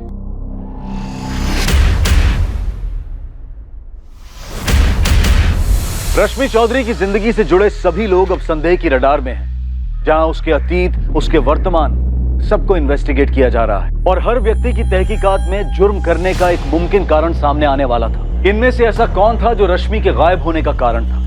क्या ये मर्डर था, किडनैपिंग थी या फिर कुछ और? विक्रम सहगल, रश्मि मेरी क्लाइंट है। मैं उसके साथ कुछ गलत करवाने के बारे में सोच भी नहीं सकता। तुम्हारी हिम्मत कैसे हुई मुझ पे उंगली उठाने की? आशुतोष, मैंने तुम पर कोई इल्जाम नहीं लगाया। मैंने पुलिस के पूछने पे उन्हें सिर्फ इतना बताया था कि तुमने रश्मि को जयदेव जी के 20 के अगेंस्ट 25 पर सेटल होने की सलाह दी थी और मैंने उसे 45 दिलवाए। और ये काम मैंने खुद नहीं किया है। मुझे जयदेव जी ने रिक्वेस्ट किया था रश्मि से बात करने के लिए, उसे समझाने के लिए, इसीलिए मैंने उससे बात की थी। अरे जयदेव जी ने 45 कैश तुम्हारे हाथ में दिए ना, तुमने दिया रश्मि को या उसे गायब करके सारा कैश खुद ही रख लिया? वाह, मेरे एक स्टेटमेंट से तुम्हें पुलिस ने इंक्वायरी के लिए क्या बुला लिया? तुम मुझे ही मुजरिम साबित कर रहे हो। देखो, शुरुआत तुमने की है, ताली एक हाथ से बजती है क्या?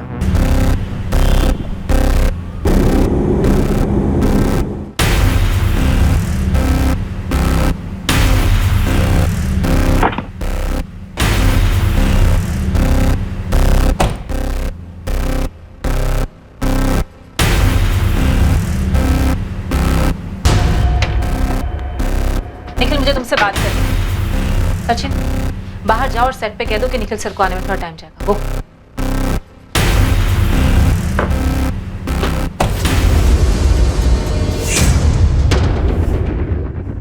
लखनऊ पुलिस से मुझे कॉल आया था। लखनऊ पुलिस ने तुमको फोन क्यों किया? क्या पूछ क्या रहे थे? यही कि तुम्हारा और निखिल आचार्य का क्या रिश्ता है? क्या तुम दोनों शादी करने वाले हो? क्या निखिल रश्मि का जिक्र करता है? तुम्हें पता है कि रश्मि कहाँ गायब हुई है? उनका दिमाग खराब हो गया है क्या? रश्मि के गायब होने से तुम्हारा क्या कनेक्शन? तुम्हारा है। गायत्री, नहीं, मैं जानना चाहती हूँ, क्या तुम्हारा हाथ है रश्मि को गायब करने में? तुम ये बोल भी कैसे सकती हो गायत्री? तुम मुझसे प्यार करती हो ना? निखिल, प्यार अपनी जगह पे है, पर इन सब में मेरा नाम है। जानते हो इसका मतलब क्या है? मेरे पेरेंट्स मुझसे सवाल पूछेंगे, माय फैंस, मीडिया सब यही कहेगा कि हाईएस्ट टीआरपी शो बेजुबा की मेन हीरोइन गायत्री एक मर्डर एक्यूज निखिल आचार्य से शादी। एक मिनट, मर्डर एक्यूज? मिसिंग से मर्डर एक्यूज? दिमाग खराब हो गया उनका? तुम इतना रिएक्ट क्यों कर रही हो यार? रश्मि ने तुम पे डोमेस्टिक वायलेंस का केस किया है, जिसके चलते तुम्हें डाइवोर्स नहीं मिल रहा और उसकी वजह से हम दोनों की शादी नहीं हो पा रही। तो ये रीजन लग रहा है पुलिस को? सच सच बताओ कि रीजन क्या है? पुलिस मुझे हिंट दिए जा रही है कि रश्मि को रास्ते से हटाने के लिए तुमने उसका मर्डर कर दिया। उन्होंने लाइफ को कोई क्राइम शो या थ्रिलर फिल्म समझ रखा है क्या? Perfect murder, a mystery. ये स्क्रिप्ट आशीष ने तुम्हें ऑफर की? हाँ की। तो ये कि पुलिस मुझे कह रही थी कि रश्मि के केस की कहानी और वो स्क्रिप्ट बहुत मैच करती है जो तुम्हें ऑफर हुई है। ये क्या कर रहे हो तुम आशीष के साथ? हाँ,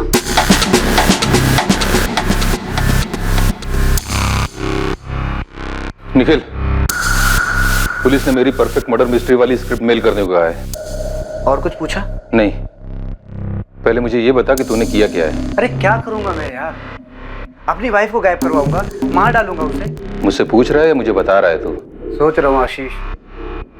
एक मशहूर कहावत है कि किसी चीज को शिद्दत से चाहो तो तुम्हें उसे दिलाने में पूरी कायनात साजिश करती है। अपनी डायलॉगबाजी अपने पास रख तू। मुझे तो ये बता कि तू कौन से साजिश में इन्वॉल्व है, सच बोल।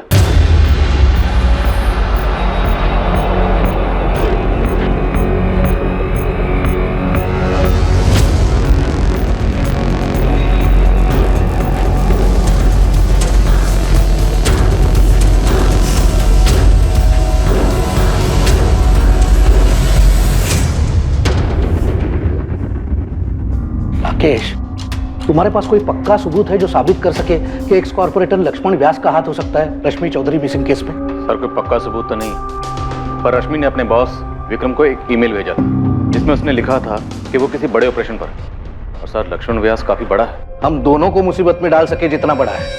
सर, हम उस पर कोई उंगली तो नहीं उठा रहे। हम सिर्फ इतना जानना चाह रहे हैं कि एनजीओ के उन पेन ड्राइव में ऐसा क्या जिन्हें हासिल करने के लिए उसने अपने आदमियों से उनकी चोरी करवाई। एनजीओ के सारे पेन ड्राइव्स सिर्फ रश्मि के तो नहीं थे। तुम एक काम करो, एनजीओ के मालिक विक्रम को गर्मी दो, कुछ निकल आएगा। कोई फायदा नहीं, माजरा रश्मि को लेकर ही। और सर, वो रश्मि की छोटी बहन खुशबू, मीडिया और सोशल मीडिया दोनों जगह यही कह रही है कि रश्मि का गायब होना एक साजिश है। सर, उंगली हम पर भी उठ रही है। ये रश्मि कोई दूध की धुली तो नहीं थी? बिल्कुल सर, लेकिन गायब अब पूरे चांसेस हैं कि मारी गई। हमें लक्ष्मण को ऐसे पूछताछ के लिए लेना है मानो इनफॉर्मल सी बात हो रही हो। एकदम आराम से राकेश, और तुम डायरेक्टली कुछ मत करना। मैं बात करता हूँ लक्ष्मण से, तुम बाकी संदिग्धों पर जोर लगाओ। जी सर।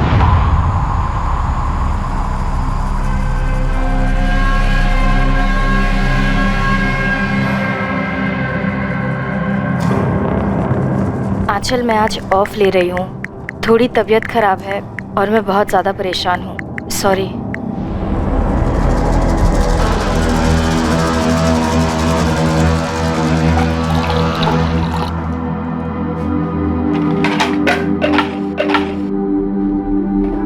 दीदी, एक तो आप अकेले रहते हो, ऊपर से ये पंगे लेती रहती हो। 2 साल पहले तक मुझे तेरी फिक्र रहती, अकेले मुंबई में कैसे होगा। और अब तू? दीदी, मैं मुंबई में एक ट्रैवल एजेंसी में जॉब करती हूँ, सर्विस सेक्टर। और आपका एनजीओ लोगों पे रेड करता है, पता नहीं कितने दुश्मन बन गए होंगे। होता है यार, ये काम ही कुछ ऐसा है, अब क्या कर सकते हैं। मैं आपसे कहना चाहती थी कि ये जो जयदेव है वो सब अपना अपना फायदा देखते हैं खुशबू। लाइफ में बहुत ज्यादा आदर्शवादी बनो ना तो लाइफ आगे बढ़ती नहीं है। कड़वा सच तो ये है कि तुम्हें कोई तुम्हारी ईमानदारी और वैल्यूज के लिए पे नहीं करता है। तुम्हें वही पेमेंट मिलती है जो तुम डिजर्व करते हो, और तुम क्या डिजर्व करते हो सिर्फ तुम डिसाइड करते हो। एक सोशल वर्कर से ऐसी बातें सुनना, गलतफहमी है लोगों को सोशल वर्क के बारे में। ये भी एक करियर है, प्रोफेशन है। हम कोई संत महात्मा नहीं है कि फल फ्रूट खा के जिंदगी बिता देंगे। हमें भी अपनी दाल मखनी चाहिए। तो लो ना, जयदेव अंकल जो ऑफर दे रहे हैं वो ले लो। कोई बुरी रकम नहीं है, 20 लाख। बुरी नहीं है से काम नहीं चलता खुशबू, रकम अच्छी होनी चाहिए, और 1 करोड़ बहुत अच्छी रकम। इतने पैसों का क्या करोगी? हम दोनों यूएस और यूरोप घूमाएंगे, फिर इस पैसे को मल्टीप्लाई करेंगे, फिर 1 और करोड़ बनाएंगे, कोइंसाइड लाइफ बिताएंगे यार। आपकी जिद की वजह से आपको कुछ हो गया ना तो? कुछ नहीं होगा खुशबू, तू डर मत। ये जयदेव जी भी ना बेकार में इतने लालची बन रहे। पता उन्हें पूरा 60 करोड़ मिल रहा है और उसमें से 1 करोड़ मांग रही है, उसमें भी इतना झिक झिक कर रही है। वैसे दीदी, झिक झिक तो आप भी कर रही है अपने डिवोर्स वाले केस में। छोड़ दो ना निखिल को, क्यों खींच रही हो? नहीं खुशबू, ये जो लोग कहते हैं ना मूव ऑन करो, आगे बढ़ो, पिछला सब कुछ भुला दो वगैरह वगैरह, ये सारी अच्छी अच्छी बातें तब काम नहीं करती हैं जब आपके साथ भयंकर चीटिंग की गई हो, जो निखिल ने मेरे साथ की। उससे तो मैं सूद समेत वसूली करूंगी। ये अच्छी बातें और कहावतें सिर्फ ग्रीटिंग कार्ड्स, फॉरवर्ड्स और ऑफिस के सॉफ्ट बोर्ड पर जचती हैं, असली जिंदगी में नहीं खुशबू, याद रखो। रश्मि कोई आसानी से मानने वालों में से नहीं है। आसान नहीं है उसके साथ डील करना। अगर मैं 25 की जगह 75 में भी समझौता कराता तब भी वो हाँ नहीं करती। पर वो तो 45 में मान गई। ऐसा आपसे जयदेव जी और विक्रम ने कहा ना, खुद रश्मि ने तो नहीं कहा। तो जयदेव जी और विक्रम झूठ बोल रहे हैं? ये तो आप पता कीजिए सर। मैं सिर्फ इतना बता सकता हूं कि रश्मि के दोनों केसेस मैं ही हैंडल कर रहा हूं। एक जयदेव जी के खिलाफ, दूसरा उसके पति के खिलाफ। दोनों केस रगड़ रहे हैं। मैंने समझौते की सलाह दी, लेकिन रश्मि मानने को तैयार नहीं है। मेरे लिए तो सही है, मुझे तो दोनों केसेस की फीस मिलती रहेगी। फिर भी मैंने बड़ी ईमानदारी से उससे बात की थी। निखिल वाले केस की हियरिंग अगले महीने की 4 तारीख को है। जयदेव जी वाले केस की हियरिंग जल्द से जल्द करवाने की कोशिश कर रहा हूँ। लेकिन रश्मि, जयदेव जी 25 के आगे मानेंगे नहीं। आप मेरी तरफ हो या जयदेव जी की? खुद के वकील पर भरोसा नहीं है तुम्हें? तो फिर बार बार मुझे जयदेव जी के बेकार से ऑफर को कबूल करने के लिए क्यों कह रहे हैं? वैसे ही निखिल के खिलाफ केस वापस लेने के लिए कह रहे हैं, क्यों? इसमें आपका क्या फायदा है? मेरा फायदा? रश्मि, अगर दोनों केसेस सेटल हो जाते हैं तो मेरे हाथ से 2 केसेस जाएंगे भी तो सही। मतलब 2 केसेस की फीस जो तुम मुझे बराबर देती आई हो। वैसे वो जयदेव जी कितना दे रहे हैं आपको मुझे 25 में मनवाने के लिए? मैं सिर्फ तुमसे फीस ले रहा हूँ रश्मि। क्या क्या सोचती रहती हो तुम? इतना भी याद रखो कि तुम्हारे जैसे सैकड़ों केसेस में आज तक कोर्ट ने क्या फैसला सुनाया है पता है? कोर्ट जयदेव जी से कहेगा कि रश्मि के लिए दूसरा किराए का मकान ढूंढो, 1 साल, 2 साल, 3 साल का किराया दे दो, और तुम्हें अब भी मकान खाली करने के लिए कहेगा। मैं 1 करोड़ के नीचे कुछ भी नहीं लेने वाली। अरे ऐसी जिद से कोई बात सेटल होगी ही नहीं। और निखिल वाले केस में भी वही रवैया है तुम्हारा। निखिल कितना दे रहा है आपको? देखो, तुम मुझ पे इल्जाम लगा रही, फिर भी याद रखो मैं तुम्हारा वकील हूं। मैं तुम्हें कभी कोई गलत एडवाइस नहीं दूंगा। तो फिर बार बार मुझे किसी भी चीज पे समझौता करने के लिए मत कहो। जयदेव जी से 1 करोड़ रुपए निकलवाओ और उस निखिल को जेल भिजवाओ। इसके बाद जब जयदेव जी और विक्रम ने कहा कि वो 45 में मान गई है, तो मैं यकीन नहीं कर पाया सर। मतलब कैसे करता? तो तुमने पुलिस कंप्लेंट क्यों नहीं की? जब रश्मि से बात नहीं हुई, सिर्फ उसने एक ईमेल भेजा कि जयदेव भल्ला के खिलाफ केस वापस ले लो। सर, किस बात की कंप्लेंट करता? वो मेरी क्लाइंट है, उसकी मर्जी, उसकी बात तो मुझे माननी पड़ती। और बात तो तुम्हारी हुई नहीं, ना वो तुमसे मिली, ना फोन किया, सिर्फ एक ईमेल भेजा। सर सच कहूं तो उस वक्त मुझे लगा ही नहीं था कि कुछ गड़बड़ हो सकती है। मुझे लगा कि विक्रम ने मना लिया होगा रश्मि को। वो तो बाद में जब उसकी बहन ने शिकायत की तब जाके पता चला कि रश्मि ने अपनी बहन को ही 45 लाख की डील के बारे में नहीं बताया और ना ही उस खुफिया मिशन के बारे में। तो मुझे लगा कि कुछ गड़बड़ है। क्या उसका मर्डर हुआ? वकील मैं हूं सर, ये सवाल तो मुझे आपसे पूछना चाहिए। हम भी जज नहीं, जब तक सबूत सामने नहीं होगा हम कैसे कुछ कह सकते हैं। तो मैं उम्मीद करता हूं कि आप जल्दी से कुछ कह पाए, लेकिन इतना बता दूं कि आप अपनी संदिग्ध की लिस्ट से मुझे निकाल दीजिए। अगर आपको ऐसा लग रहा है कि मैं लालची हो गया और मैंने पैसों के चक्कर में अपने क्लाइंट को कुछ कर दिया है तो आपको गलत लग रहा है। मुझे इस पूरे समझौते का 10% मिलने वाला था और मैं उतने पैसे से खुश था। ये तो तुम कह रहे हो, अब वाकई में खुश थे या नहीं थे ये बताने के लिए इस वक्त रश्मि तो यहाँ नहीं। तो आप ढूंढिए रश्मि को।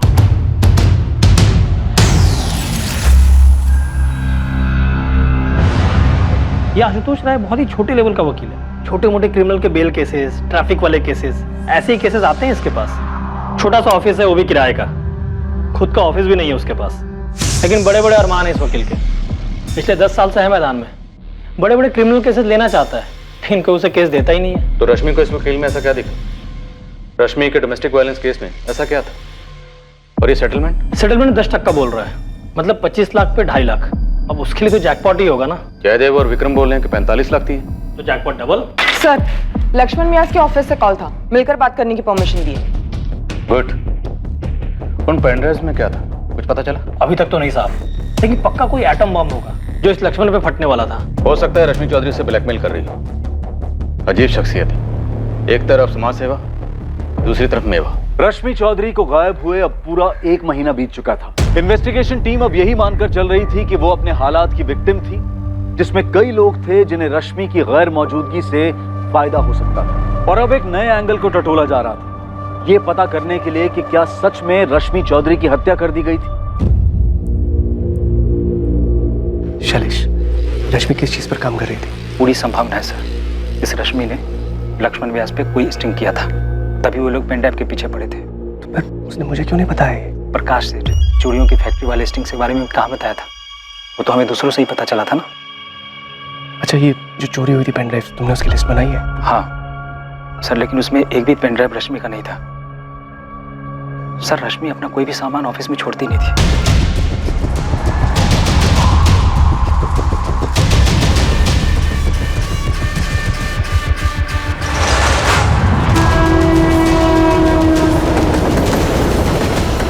सर, मैंने पूरी स्क्रिप्ट पढ़ी है, the perfect murder, a mystery.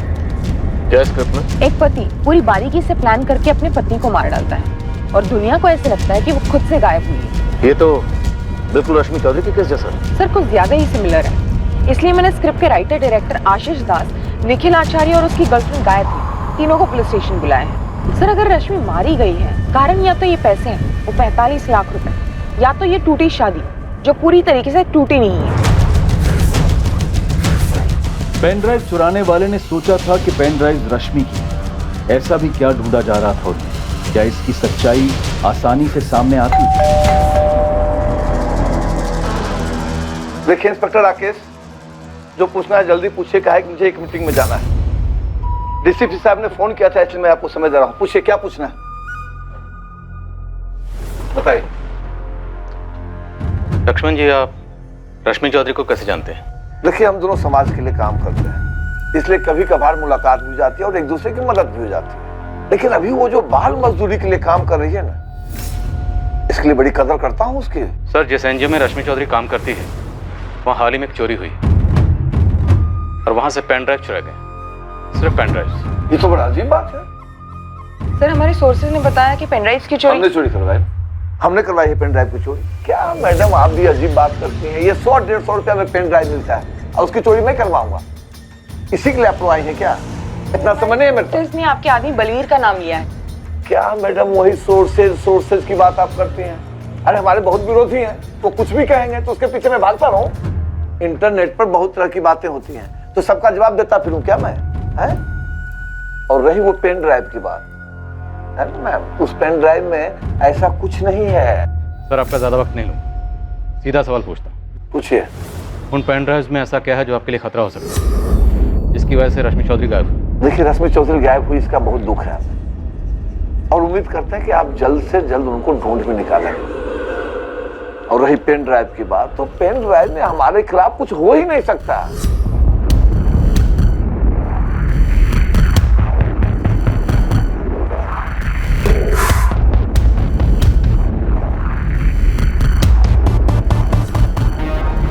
Office से इतना ही मिला था। लेकिन ये सबसे बेकार है, इसमें तो कुछ है ही नहीं। भाई जी शायद ये भी तो हो सकता है कि रश्मि के पास कुछ था ही नहीं, वो तुक्का लगा रही थी।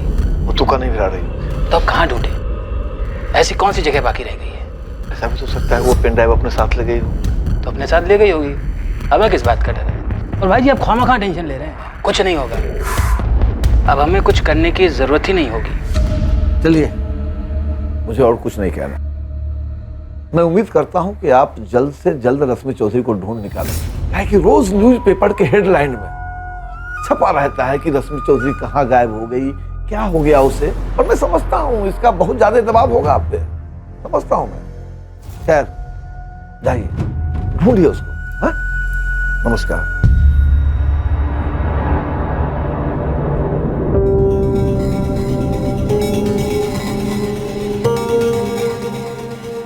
सर जी,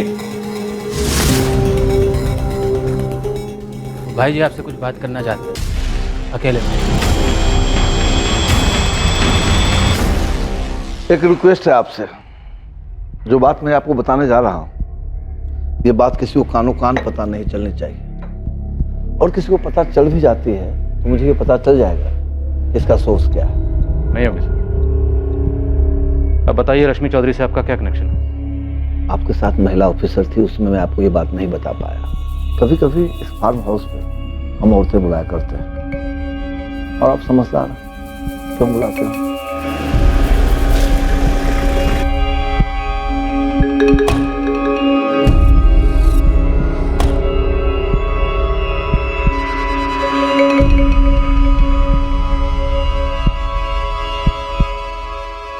सभी के सभी बालिग होती है और अपनी मर्जी से आती है, और इसके बदले में उनको अच्छी खासी रकम भी देता हूँ, वो भी कैश में, ताकि वो मुंह न खोलें। रश्मि चौधरी भी? पता नहीं रश्मि चौधरी क्या खेल खेल रही थी। वह यूं यहाँ लाई गई किसी एक औरत ने पूरा पेमेंट लेने के बाद भी हमको धोखा दिया।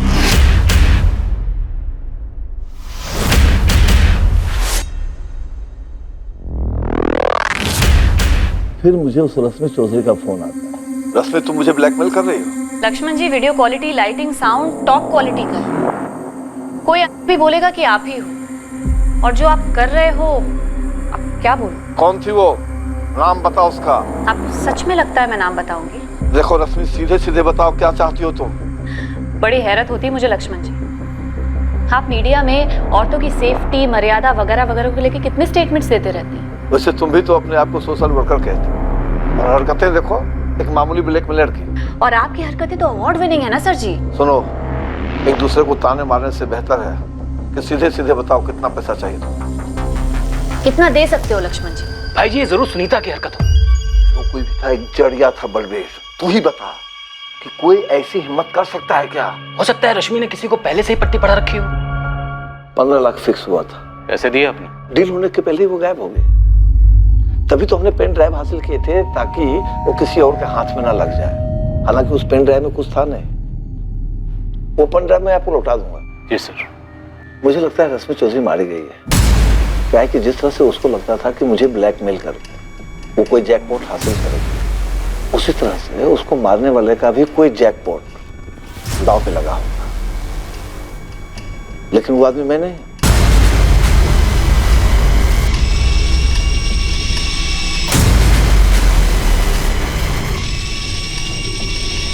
डीसीपी साहब, हमने सारी बात आपके इंस्पेक्टर को साफ साफ बता दिया। इसके बाद इस केस में हमारा नाम आना ही नहीं चाहिए। सर इतना सब कुछ साफ साफ बोल रहा है, मतलब सच ही बोल रहा होगा?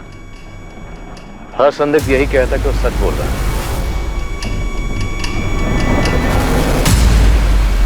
मानते हैं सर इसमें हमारी गलती है, लेकिन ये तस्वीर हमारे पास सिर्फ 2 हफ्ते पहले ही आई। तब तक वो लवारिस लाश हम सबके दिमाग से उतर गई थी। और वो लवारिस लाश रश्मि चौधरी की थी? जी सर, हमारे पास लाश की तस्वीरें हैं। सर 22 जुलाई की सुबह यहाँ पटना से ही लाश मिली, यहीं पास के जंगल से, लेकिन अंश हमने बचा के रखे ताकि डीएनए टेस्टिंग में काम आ सके। तो मैं रश्मि चौधरी की बॉडी 22 जुलाई को मिल गई थी, जबकि उसकी मिसिंग कंप्लेंट 29 जुलाई को फाइल की गई। 7 दिन 7 दिन तक किसी को पता नहीं था कि रश्मि चौधरी कहाँ है और उसके साथ क्या हुआ है। 29 जुलाई को उसकी मिसिंग कंप्लेंट उसकी छोटी बहन खुशबू ने फाइल की थी। वही तो सर, काफी दुर्भाग्यपूर्ण है।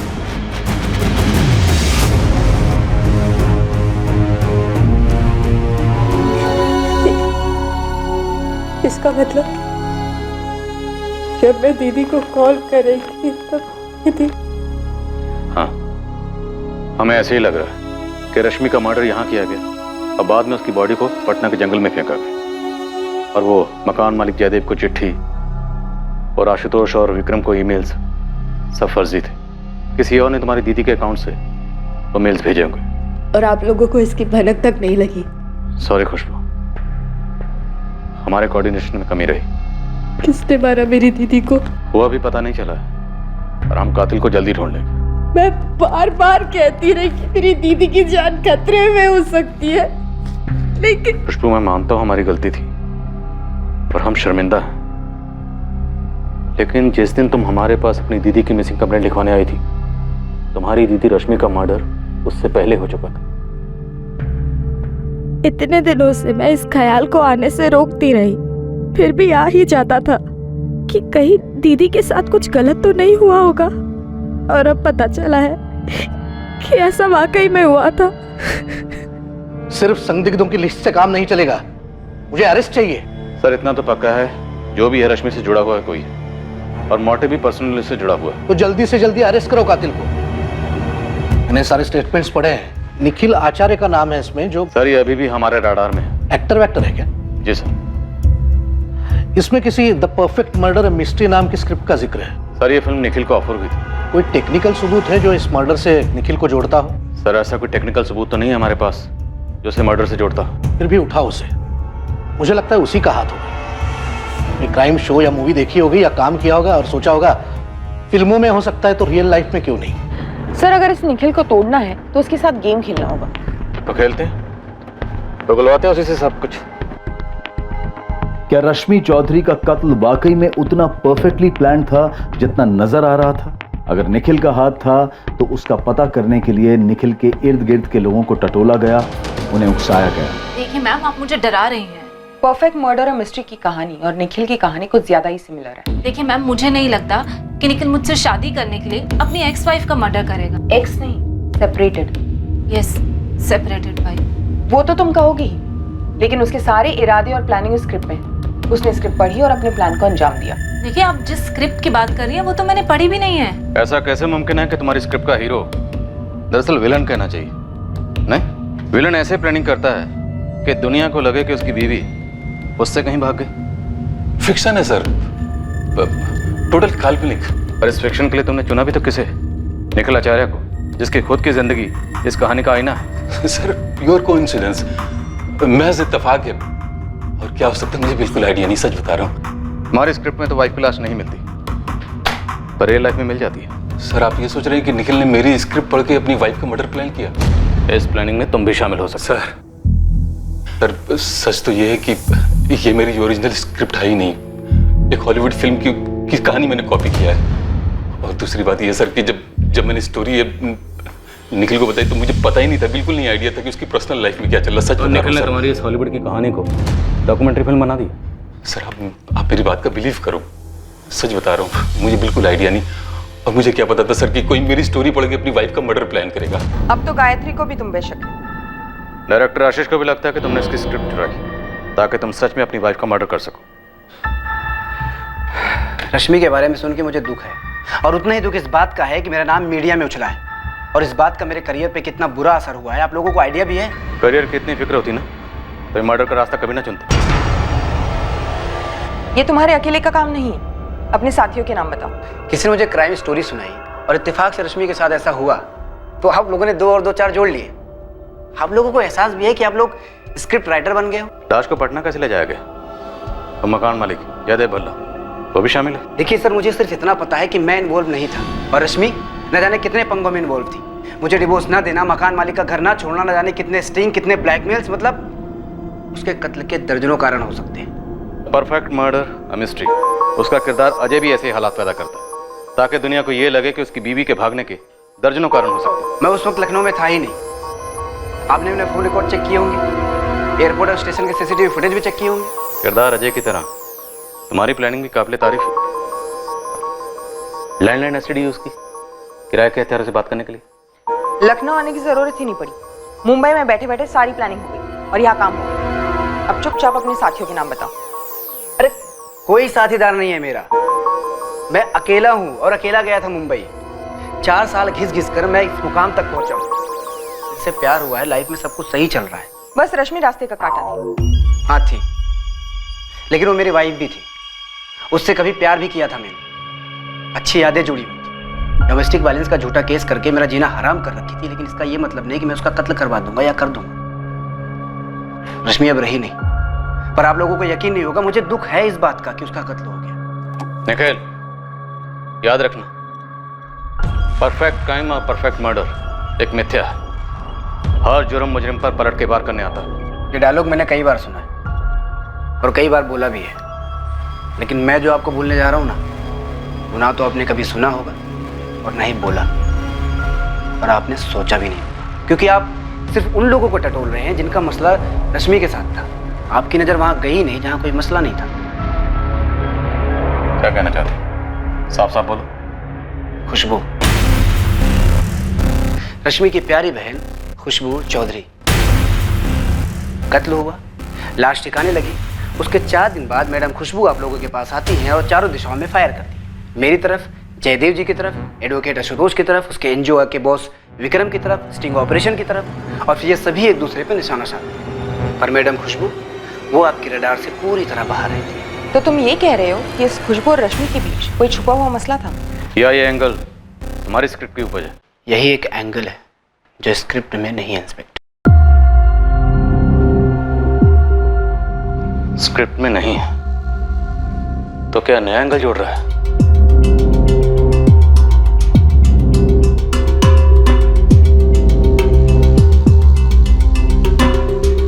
अब खुशबू को भी पुलिस स्कैनर से बख्शा नहीं गया। क्या खुशबू और रश्मि के बीच वाकई कोई मसला था जो उन दोनों के अलावा और कोई नहीं जानता था? खुशबू ने जब अपनी बहन की खोज शुरू की थी, पुलिस ने उस समय के उसके पदचिन्ह नापना शुरू कर दिए। अब पुलिस खोज रही थी वो मिसिंग कड़ी जो शायद खुशबू को इस जुर्म से जोड़ने वाली थी। ये नई खोज पुलिस को दोबारा से एनजीओ के मालिक विक्रम सहगल से रश्मि के वकील आशुतोष राय तक ले गई और घूम फिरकर पुलिस फिर से मकान मालिक जयदेव भल्ला तक पहुंची। शक की सुई घूमती जा रही थी, रुकने का नाम नहीं ले रही थी और कातिल का नाम सामने नहीं आ रहा था। इतने सारे संदिग्ध, कुछ बड़े जाहिर से मकसद, लेकिन फिर भी इस मर्डर केस के मुजरिम की कोई खबर नहीं। क्या यह वाकई में एक परफेक्ट मर्डर था? इस जुर्म को अंजाम देने वाला दिमाग इस जुर्म को सुलझाने वाले दिमागों को मात दे गया था और यह केस अनसुलझा रह गया। उन कई केसेस की तरह जहां काफी बारीकी की तहकीकात और पूछताछ के बावजूद मुजरिम हाथ नहीं लगता, लेकिन कोई जुर्म ऐसा नहीं है जो परफेक्ट मर्डर होता है।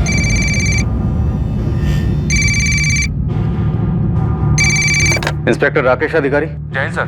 सब इंस्पेक्टर मोहित यादव बोल रहा हूँ, क्राइम ब्रांच से। कैसे मोहित? सर मैं एक केस हैंडल कर रहा था जिसमें मुझे कनेक्शन मिला और एक केस का। इन्वेस्टिगेशन के दौरान पता चला वो केस तो आपका था, वो रश्मि चौधरी मर्डर केस।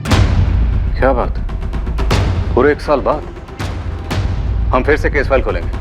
लीड क्या है? दरअसल मैंने 2 हिस्ट्री शीटर्स को उठाया था सर, उनकी तोड़ाई करने ही वाला था, तब मुंह खोला उन लोगों ने। साहब हम लोग उस कांड में शामिल नहीं थे, आप हमें गलत केस में उठाना है उससे। अब उठा लाया हूं तो यहां से आराम से हाथ हिलाते हुए तो जाने नहीं दूंगा तुम दोनों को। बताओ ऐसा कौन सा कांड किया तुम दोनों ने जो अभी तक हमारी रडार में नहीं आया? हम सच बोल रहे हैं, हमने कोई कांड नहीं किया था। हम लोग तो खुद का कुछ कानूनी शुरू करने के चक्कर में हैं। राजू, मयंक, तुम दोनों सच बोलोगे तो रात को सोने को मिलेगा, सुबह उठोगे दुनिया बुरी नहीं लगेगी, और अगर झूठ बोलोगे तो तुम दोनों अच्छी तरह से जानते हो कि यहाँ पे क्या होगा। सर वो 1 साल पहले एक काम मिला था। मर्डर? अरे नहीं साहब, एक मकान से सामान खाली करवाना था। तो मतलब ये कानूनी काम शुरू करने वाले थे तुम दोनों, मूवर्स और पैकर्स? हाँ नहीं साहब, सच में हम लोगों ने काम किया था, उसके तगड़े पैसे भी मिले थे हम लोगों को। कहाँ किया था? गिरधर नगर में साहब, मकान नंबर 12।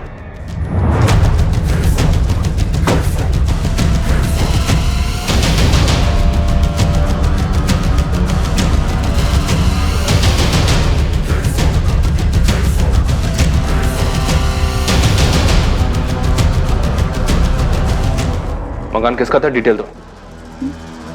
हमें पता नहीं है साहब, हमें तो पैसे मिले और हमने काम कर दिया।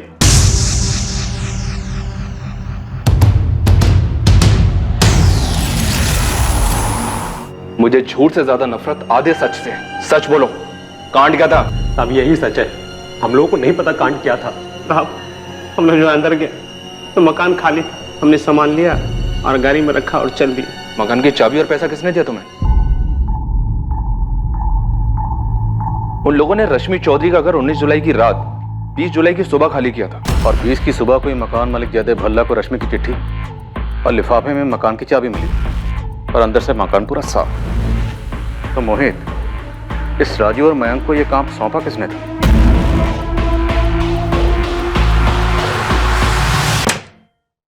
Good afternoon Ashutosh. Good afternoon, बैठिए। आखिरकार आपने अपना ऑफिस ले ही लिया, कोई बढ़िया वाला। हाँ, काम काफी बढ़ गया पिछले 1 साल में, काफी नए क्लाइंट्स मिले। हाँ, क्लाइंट्स काफी तरक्की लाते, सोने के अंडे देने वाली मुर्गियां होते हैं क्लाइंट्स, जैसे कि रश्मि चौधरी क्लाइंट थी आपकी, याद है? बात क्या इंस्पेक्टर? बात 45 लाख के वकील साहब, वही 45 लाख जो जयदेव भल्ला ने वाकई विक्रम को दी और विक्रम ने तुम्हारी क्लाइंट रश्मि को दी और रश्मि के कातिल ने रश्मि का कत्ल किया और 45 लाख खुद रख ली। ऐसे कैसे? मतलब कौन है? राजू और मैं, क्रिमिनल्स हैं। किसी जमाने में तुमने उनकी जमानत करवाई थी, तुम्हें तो याद भी नहीं होगा। हाँ याद है मुझे। क्या हुआ उन्हें? पकड़े गए, सब बोल दिया। मैडम ऐसे कैसे अचानक टिकट कटाकर लखनऊ आ जाओ? आखिर हुआ क्या है? तुम्हारे बहन के कातिलों का खुलासा होने वाला है।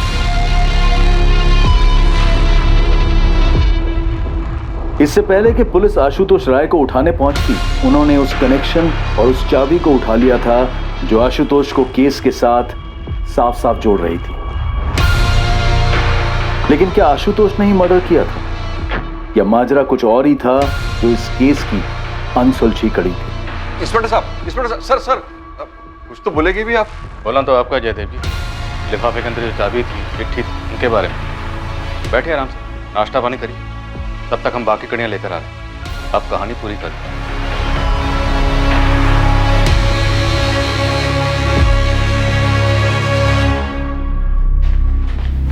शैलेश शर्मा, चलो, तुमसे जरूरी बात करनी है। चलो। क्या हुआ मैम, क्या बात है? रश्मि चौधरी मर्डर केस में एक ब्रेक थ्रू मिला है विक्रम जी।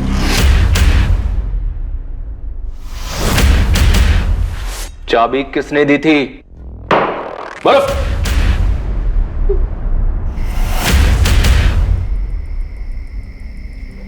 आज के आज करना है, लैपटॉप मेरे हवाले करना, बाकी सारा सामान कहीं जला दो, कहीं फेंक दो, कुछ भी करना करो, लेकिन यहाँ लखनऊ में नहीं।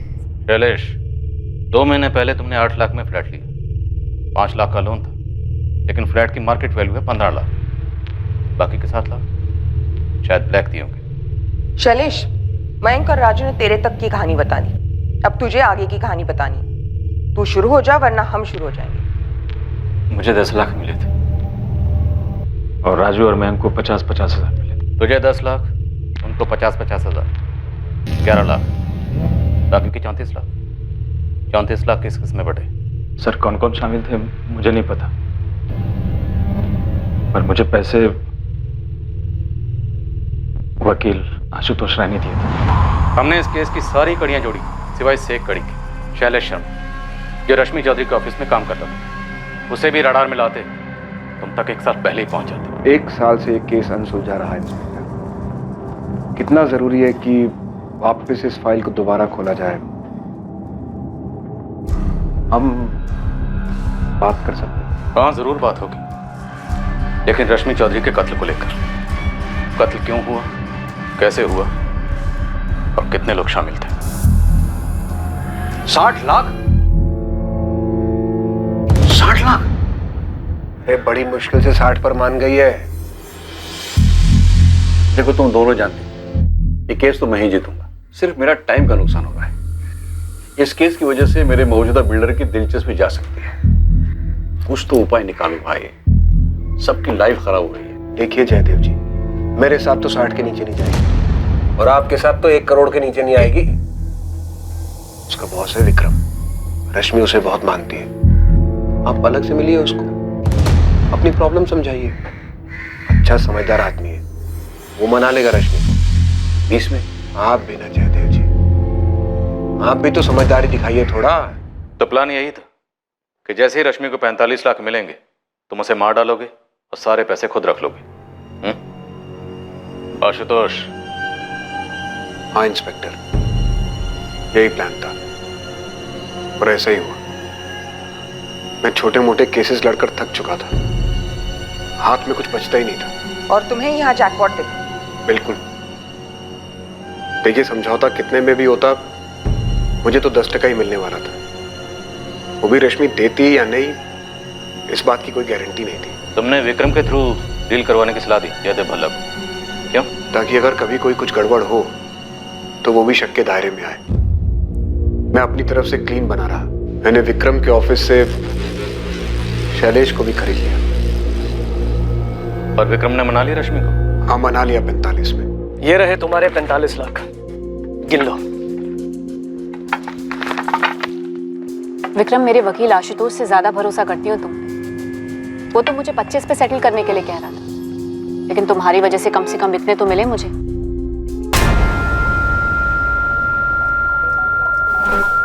आशुतोष जी, रश्मि को विक्रम जी ने पूरे 45 लाख कैश पकड़ा दिए। और मकान खाली कब कर रही है? कह तो रही थी कि जल्दी करेगी, लेकिन मुझे नहीं लगता कि दूसरा घर मिलने के पहले ये घर खाली करेगी। गुड।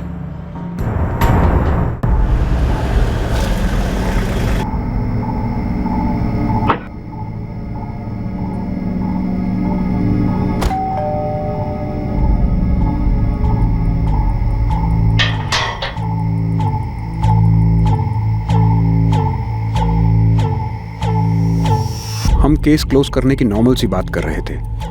पहले रश्मि को थोड़ा शक सा हुआ कि मैं शैलेश को साथ क्यों ले आया था। मैंने बात टाल दी और मौके का इंतजार किया। उसे तो खैर भनक तक नहीं थी कि क्या होने जा रहा है। मैं लाश को पटना ले गया और पीछे से शैलेश ने मकान साफ करवाया। शैलेश ने रश्मि के लैपटॉप से उसी के ईमेल एड्रेस से वो 2 ईमेल्स भेजे, एक मुझे, एक विक्रम को।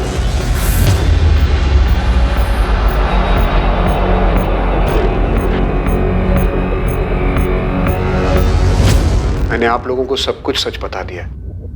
तुम्हारी वाइफ को मालूम है तुमने ये नया ऑफिस कैसे खरीदा? सर, क्यों एक बेचारी औरत का दिल और भरोसा तोड़ना चाहते हैं? कहिए, क्या कीमत लेंगे इस केस को सेटल करने की?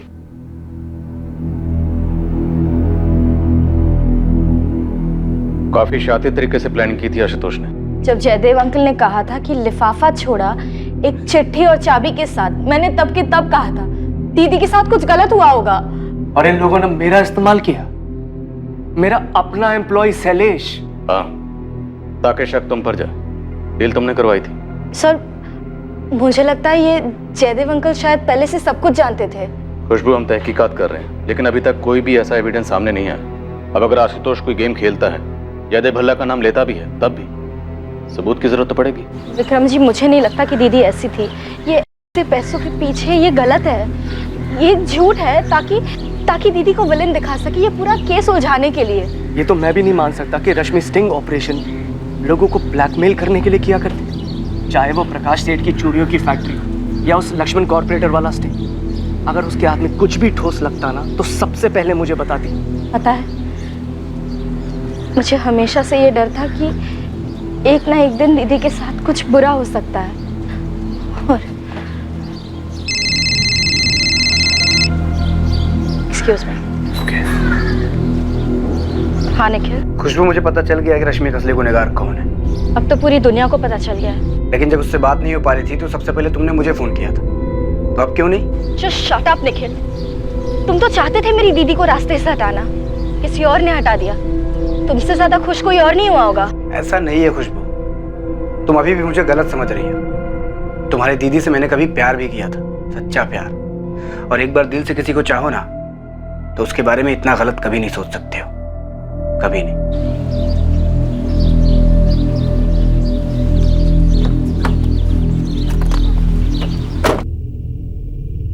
आशुतोष राय और शैलेश शर्मा पर रश्मि चौधरी के मर्डर का चार्ज लगा है और साथ ही सबूत मिटाने का चार्ज भी लगाया गया है।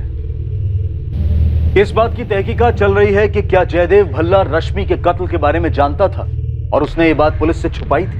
पैसा लोगों से कुछ भी करवा सकता है, जो कल्पना के बाहर हो, सोच के बाहर हो, वो भी करवा सकता है। और ये बात शायद सच है, लेकिन ये भी सच है कि जुर्म के जरिए हासिल किया गया धन आखिरकार मुजरिम के सुख चैन को खरीद लेता है। जुर्म की प्लानिंग के वक्त, उसे अंजाम देने के बाद, पैसा हाथ लगने के बाद मुजरिम को यह महसूस होता होगा कि उसके जीवन में एक जैकपॉट लग रहा है या लग गया है। लेकिन गलत तरीके से लगा जैकपॉट कभी ना कभी कानून को मुजरिम के दरवाजे तक पहुंचा ही देता है। ये कोई पहला केस नहीं है जहां मर्डर इन्वेस्टिगेशन काफी वक्त तक अनसुलझी रही, जिसका ब्रेक थ्रू पूरे 1 साल बाद मिला और मुजरिम रोशनी में लाए गए। कुछ केसेस में तो और भी समय लगता है, कभी 10 साल तो कभी 20 साल तो कभी उससे भी ज्यादा समय, लेकिन केस हल तो होता ही है। ऐसा क्यों होता है? कर्मा की थ्योरी, नियति का लिखा, या फिर महज एक इत्तफाक कि मुजरिम पकड़ा ही जाता है। अब मैं अनूप सोनी आपसे विदा लेता हूं, फिर मुलाकात होगी एक और नए केस के साथ। और याद रखें, क्राइम और आपके बीच में सिर्फ इतना फर्क है कि आप कितने सतर्क हैं। सतर्क रहें, सुरक्षित रहें। जय। क्राइम पेट्रोल्स के और भी दिलचस्प कहानी देखने के लिए हमारे चैनल को सब्सक्राइब करें और बेल आइकॉन दबाना न भूलें।